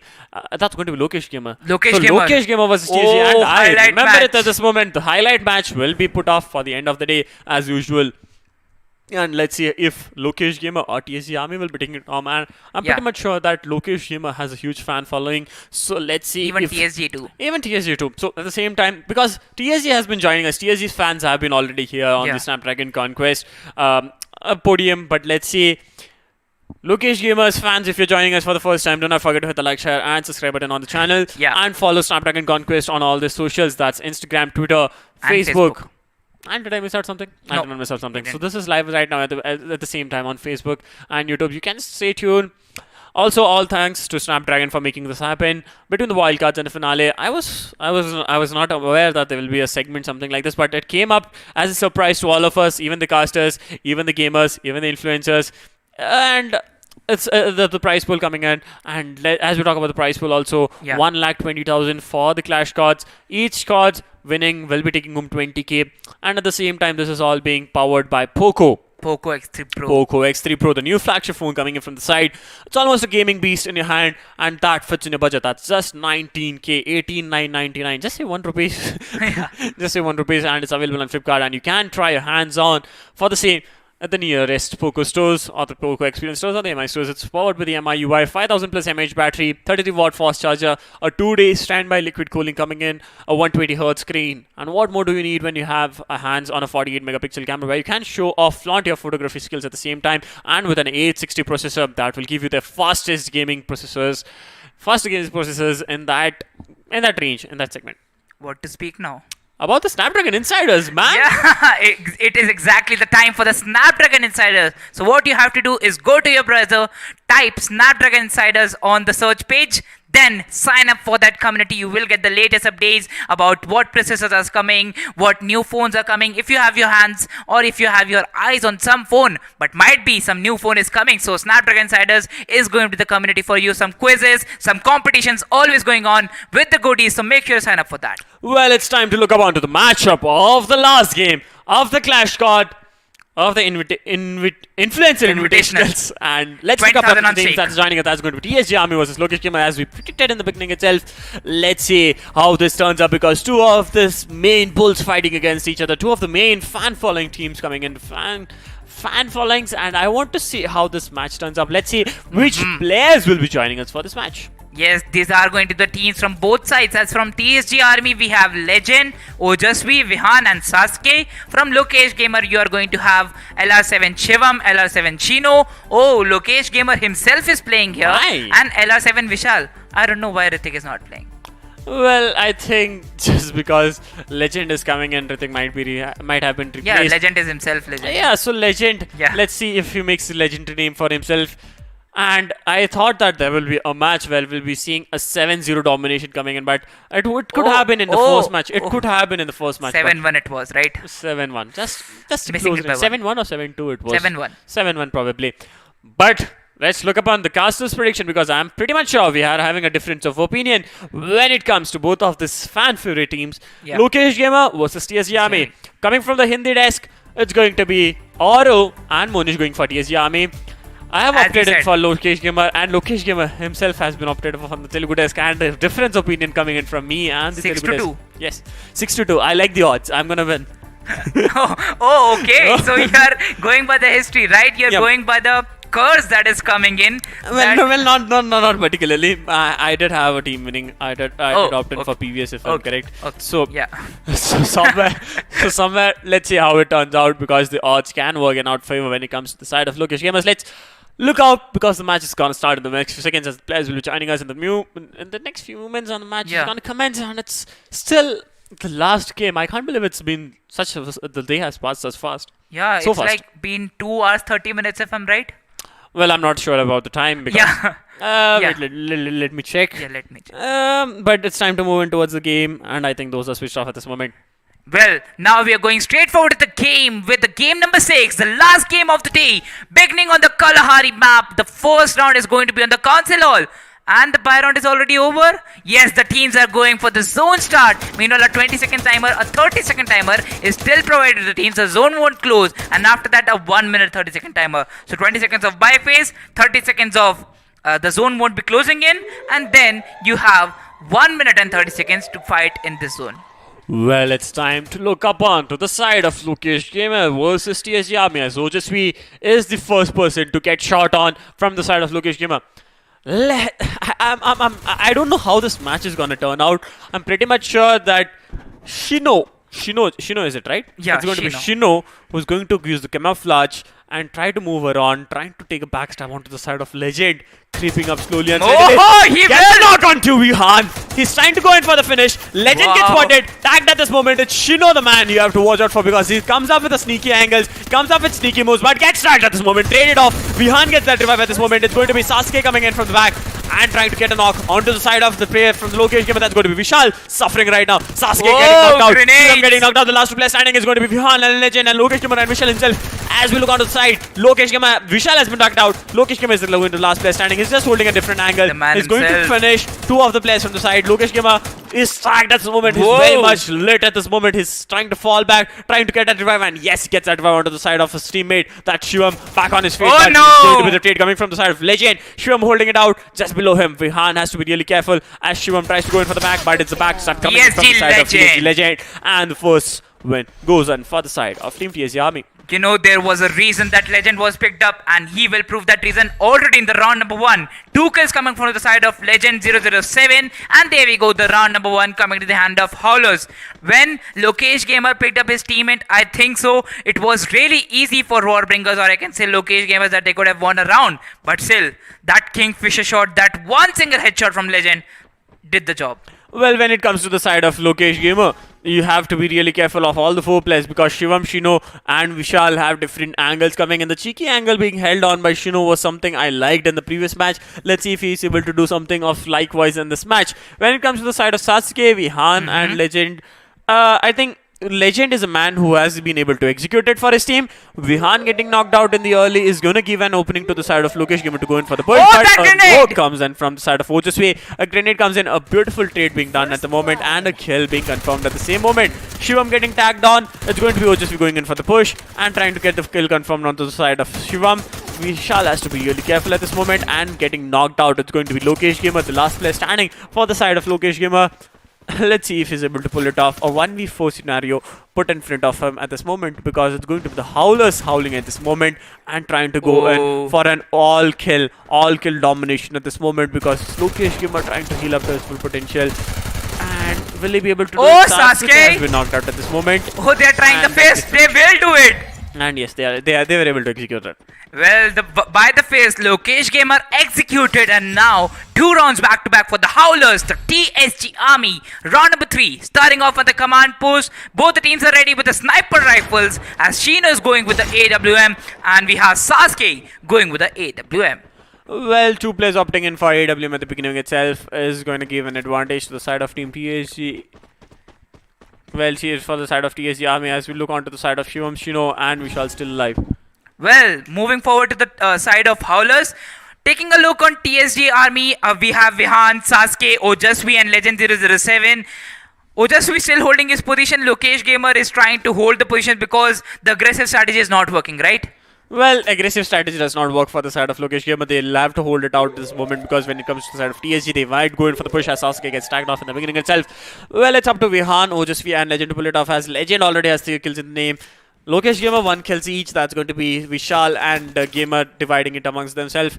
But let's see how the fight turns out, because it's just starting to take shape. And TSG is a squad you have to watch out for, because when it came to the league stages, they had sheer dominance. They made it towards the 4th place at the end of the league stages. Week 3, Week 2, they were not that consistent. Week 1, I did not see that performance, but Week 3, if they keep up in this match, the way they performed in the Week 3, it might be a different story to tell at the end of the day. But Lokesh Gamer have to be also making sure that they do not go away home empty-handed, because Sasuke is tagged off at this moment. At the same time, Shino is also being traded off. Both these players getting equal amount of damage at this moment. Ojasvi comes in for a close range against Shivam. Pays the price. Is going to be finished off at this moment, because when it comes to team Lokesh Gamer, the advantage always goes into the side of Team TSG. They are able to revive their teammates. Vihan tries to cook up a grenade, and is able. Will he be able to get multiple knocks? I think he will be able to get a knock, but it's going to be Sasuke paying the price at this moment, where Lokesh Gamer comes in from the back, gets a knockout to him. It's going to be Legend right now, pulling off a 1v3, 1v4. He's getting slaughtered at this moment. The last player standing for the side of Team TSG is going to be Vihan. Oh! And he does that 1v2 and gets the round in his name. My. What the? 1v4 it was! What the fork just happened? I have no idea how he was able to pull it off, but he did a 1v4. Literally a 1v4. Legend did the most of the damage onto the side of Team Lokesh Gamer, but I was thinking... My god. My. What? I have no clue. Bowing down to Vihan at this moment. Well, Vihan, you deserve that, man, with the help of MP5. Hats off to him. Wow. MP5 was the weapon, and he performed a 1 vs 4. Now, rest is history. Round number 4 is going to start off on the Bayfront. You know the center position is going to be really important, but if you hold it too soon, you're going to be spotted. And there we go. The shot connected by the side of AWM. 2 shots back to back. Sheena's going to get taken on by the side of AWMY. Now Ojasvi dealing a lot of damage on the side of LR7. Sheena already taken down. That is an advantage for TSG Army, as they already have 3-0. But I think I have a question in my mind. Is it going to be a 7-0? Maybe not. I can't predict, because after the last match, things have been so up in the air that it was so easy for the comeback is possible for the side of Team Lokesh Gamer, as Shino gets the revive. The push comes in from the side of Legend. Legend wants to go all in onto the side of Team Lokesh Gamer. Lokesh Gamer and Shino just waiting it out inside the house. A grenade being popped up from the side of Legend, hoping that he had done some damage onto the side of the players. The glue wall being taken down by Sasuke by a long range sniper, and at the same time, Legend just watching it out. Legend making sure that and it's going to be Shino and Lokesh Gamer being taken down at the moment. And the push comes in from the side of Legend, and it's going to be Shivam paying the price any moment right now, as the nade is being from the side of Shivam. Shivam pays the damage. Dealt by the zone. The last player standing for the side of Stream Lokesh Gamer is going to be Vishal out in the open. Vishal getting taken. That's an end. A close range sniper coming in from Sasuke. On the head. My. On the head. A headshot being dealt. 4-0. My. Coming to confinement this time is going to give the advantage for Team TSG Army. I don't know how Lokesh Gamer will be able to make a comeback from this. Well, this was a round for Ojasvi and Sasuke. 2 kills by Grenade by the side of Ojasvi, and then 2 kills by Sasuke by the side of AWMY. So yes, they are dealing the damage, they are dealing the important rounds on Lokesh Gamer as they are suppressing them. They're not allowing them, but still, some creds you get after each and every round. They would be buying the weapons, but Shino already taken down. Look at that angle by Sasuke. Shino once again becomes the first pick for TSG Army. Shino has to be back on his full HP to fight it out. He's not healing up to his full potential, and finally, senses back. He decides to go back and heal himself up because Ojasvi is a man you have to watch out for. He comes up with a different angle. Grenade be popped up from the side, and LR7 Shivam comes in. Ojasvi has decided to go for a fall back. He literally ran off from this position. No, he won't run off. He will actually get a sneaky angle. He'll try and hold it at a different angle because he knows that Legend is there for his backup that he needs. Shivam could stuck a grenade at this moment, and it might be a damage done onto the side of Ojasvi. And Ojasvi is tagged off at this moment as Shivam tries to fall back and regroup with his team. At this moment, Ojasvi has decided to go in a bit to the center of the zone and fight it against the side of Lokesh Gamer. You know, this was the repair kit that he used. The vest and helmet are repaired now, and he would be going once again with full helmet and vest. But there we go, Legend getting taken out from TSG Army. This is looking like that Lokesh Gamer is looking for a comeback. Ojasvi also goes down, and Legend getting confirmed. Lokesh Gamer is having this round, but you know what Vihan can do. He can perform a 1 vs 4. Going for this moment, UMP in his hands and dealing that damage on Lokesh Gamer's hand, but no, he would be getting taken down by that grenade, and now it's all in the hands of Sasuke. Sasuke is most likely going to give his life outside the zone, looking out the way that Might he's be it's UMP. Vishal coming in with the UMP in his hand and taking down Sasuke at this moment. The first round for the win is going to be the round number 5 of the match number 6. Going into the side of the Warbringers, it's finally an opening for the side of Lokesh Gaming. But let's see if they're able to keep up that streak, because the economy still looks strong onto the side of Team TSG Army. Well, it is going to look strong because they still have won a lot of rounds, right? So even if they win even if they lose one round, that won't deal a lot of damage on them. But they are going for the shotguns, and you know Legend for a reason that he's amazing with those shotguns. He is landing those grenades. He is landing those grenades rides with the MP5s too. But the shotgun is coming in his hands. You know what is going to happen. Lokesh Gamer already cooking that grenade. They are trying to go on the top deck, but Lokesh Gamer, they have already acquired it, as Sasuke is going to deal a lot of damage. And Vishal taking that damage from the side of TSG Army gets taken down by the Max 7. And there we go. The kill is going to get confirmed. Well, that was a kill for Vihan, if I'm right. Yeah, that was a kill for Vihan. But Sasuke will confirm the kill. LR7, 2 players getting taken down with that grenade. And now it's all in the hands of Lokesh Gamer 7 holding the top deck. He was the first person to arrive there. But don't know, would that be viable? Well, it all comes to say that with the shotgun in his hand, if he's able to execute the kills, because he spots Legend out in the open, he's trying to take that shot. Oh, Legend, Desert Eagle. He should have watched out for Legend, because the Desert Eagle is one shot, one kill from the side of Legend. When it comes to the overall kills, Vihan is the man with 8 kills already executed. Vihan was the man who pulled it off a 1v4 scenario 1v4 against the side of Team Lokesh Gamer.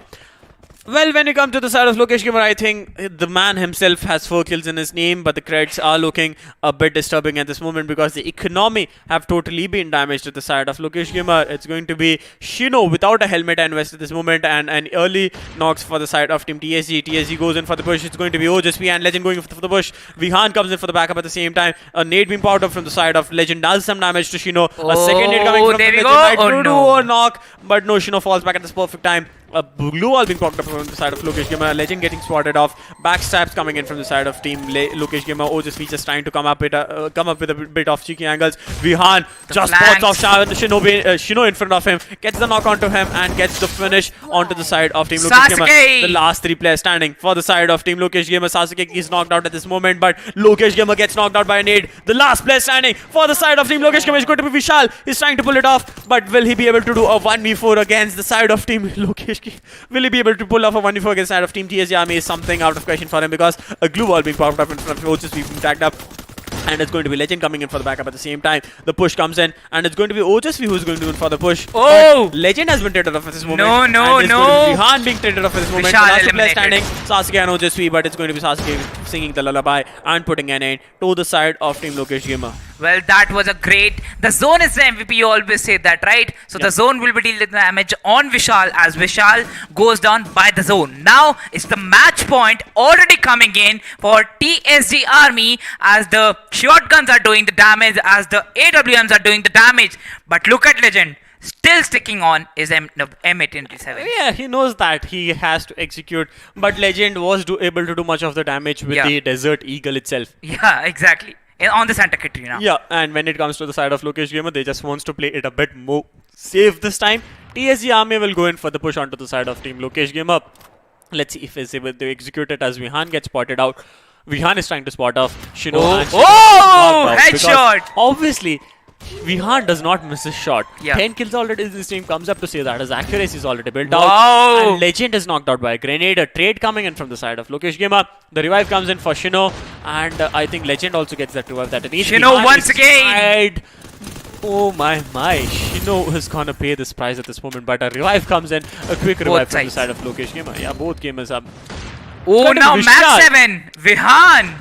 Vihan landing that shot from the Max 7. It is going to be the UMP as Lokesh Gamer gets taken on from the AWM. Shino taking down 2 players, but no, it is too late as it's already down on Shivam. Shivam spotted in the open. Sasuke is How the did shot with the Sasuke sniper miss that rifle. shot? Yeah, Sasuke, how will you miss that shot? As now it's a 1 versus 1 between Shivam and Sasuke. This is the round that Howlers want to take. TSG Army wants to take, but Sasuke is cooking that grenade. Shivam is spotted cooking that grenade. He won't be landing that grenade, or right or not? Okay, that grenade goes, but no, it's too far. It's too far. As Shivam is still holding his position in the container. Sasuke ready with the AWMs, the double AWM. He has to do it or not because Sasuke is also sniper. He has and to is do between. it. Oh no, Shivam is rushing in and he switches on to his UMP, and now both the players on same HP. Sasuke is already healing himself. Well, Sasuke has switched to the AWM. He knows that he just needs to land one shot onto the side of Shivam. Shivam right now suffering from the zone.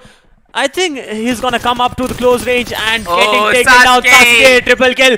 I want to see how many kills he was able to execute in this match, but it's going to be the MVP of this match. He has 11 kills. Vihan with 11 kills is going to be the man of the match, MVP of the match. Yeah. With 20,000 taking them home, and it's going to be Two-Siders Gamers coming in. You can find them on the Instagram as Two-Sider Gamers and on YouTube as Two-Sider Gamers. TSG Army, pretty much happy with the performance of the match.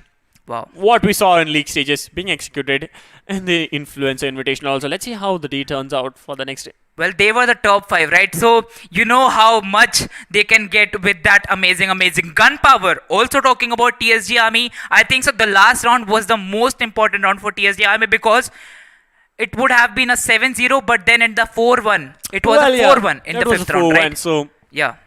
I was looking forward to a 7-0, but proving me wrong this time. Lokesh Gamer also has to bid goodbye. But let's take a quick look at the highlights at this moment. Yeah. Where it all started with TSG Army just going in for that full slaughter onto the side of Lokesh Gamer. Last 2 frags, obviously coming in from the side of Vihan. Yeah. Vihan able to execute it for his team, but the knocks, grenades coming in from the side of Lokesh Gamer could have been the opening, but they weren't able to execute it as they had planned because Vihan and Ojasvi were the players who were just going in for the nades. They were just popping in the nades, and they restricted the moments of Lokesh Gamer to go in for the push and finishes.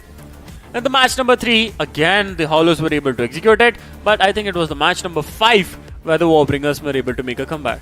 Well, look at this. This was the round when there was a 1 versus 4 in the round number 3. Starting off with the round number 4, that was Bayfront. 2 players already taken on from Lokesh Gamer, and then it was all said and done by Sasuke. But this round, where it was a 4 versus 1, Sasuke was still trying to get a knock, and he still tried, but no, the round went into the hands of... He was able to take a knock, but he was not able to execute it because... Was the round, right? Because the team came in from the back and they were able to get it down. Yeah. At the same time, when we talk about the 7th round, it was easier for the side of Owlers to just get it back on the feet and able to execute it. The last player standing wasn't able to pull it off. And the sniper shots obviously coming in from the side of Sasuke. Yeah. Sasuke with the double sniper at the end, the way that he was able to execute it onto the side of the last player. Also, Shivam running around for his life, and I thought that Shivam might be able to do it because at the last moment it was looking very promising for Shivam, but eventually the game turns out in the favor for Team TSG Army. You know, the game-changing moment. Shivam went for a survival without healing himself. Yeah, But that's Sasuke went for healing. well, yeah. Also, let's look upon to the winners of this entire day. If I start from the beginning, Gaming Tamizhan. Gaming Tamizhan, then we had in the second match Antaryami, FF Antaryami taking it. In the third round, we had the TSM FTX squad. Action Bolt coming in, and then we had 4 more players coming in. But it's time to end the show, and what a day it has been. Influential, but at the same time, Tomorrow. you remember what's coming up tomorrow. The classic matches. The classic matches will be coming up. There will be 6 classic matches between all the squads. Like all the 12 teams will be flying out, and the schedule will be again the Bermuda Kalahari, and there will be prize pool also for the same. And the prize pool for tomorrow will be 1,80,000, and I'm pretty much sure that it will be divided, or maybe it might be among like each match winner will be taking home 30k, or it might be divided. But we'll know it for sure at the end of the day tomorrow. But with the last 3 matches, with TSG Army taking it home, with PVS Army taking it home, and I think it was. It was the team from the Tamil desk who was HTG. HTG, did they take them home? Yeah, HTG. it was at the G. And it's time to bid farewell. See you, take care, stay home, stay safe. See you tomorrow on the desk at the same time. Bye.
Bye.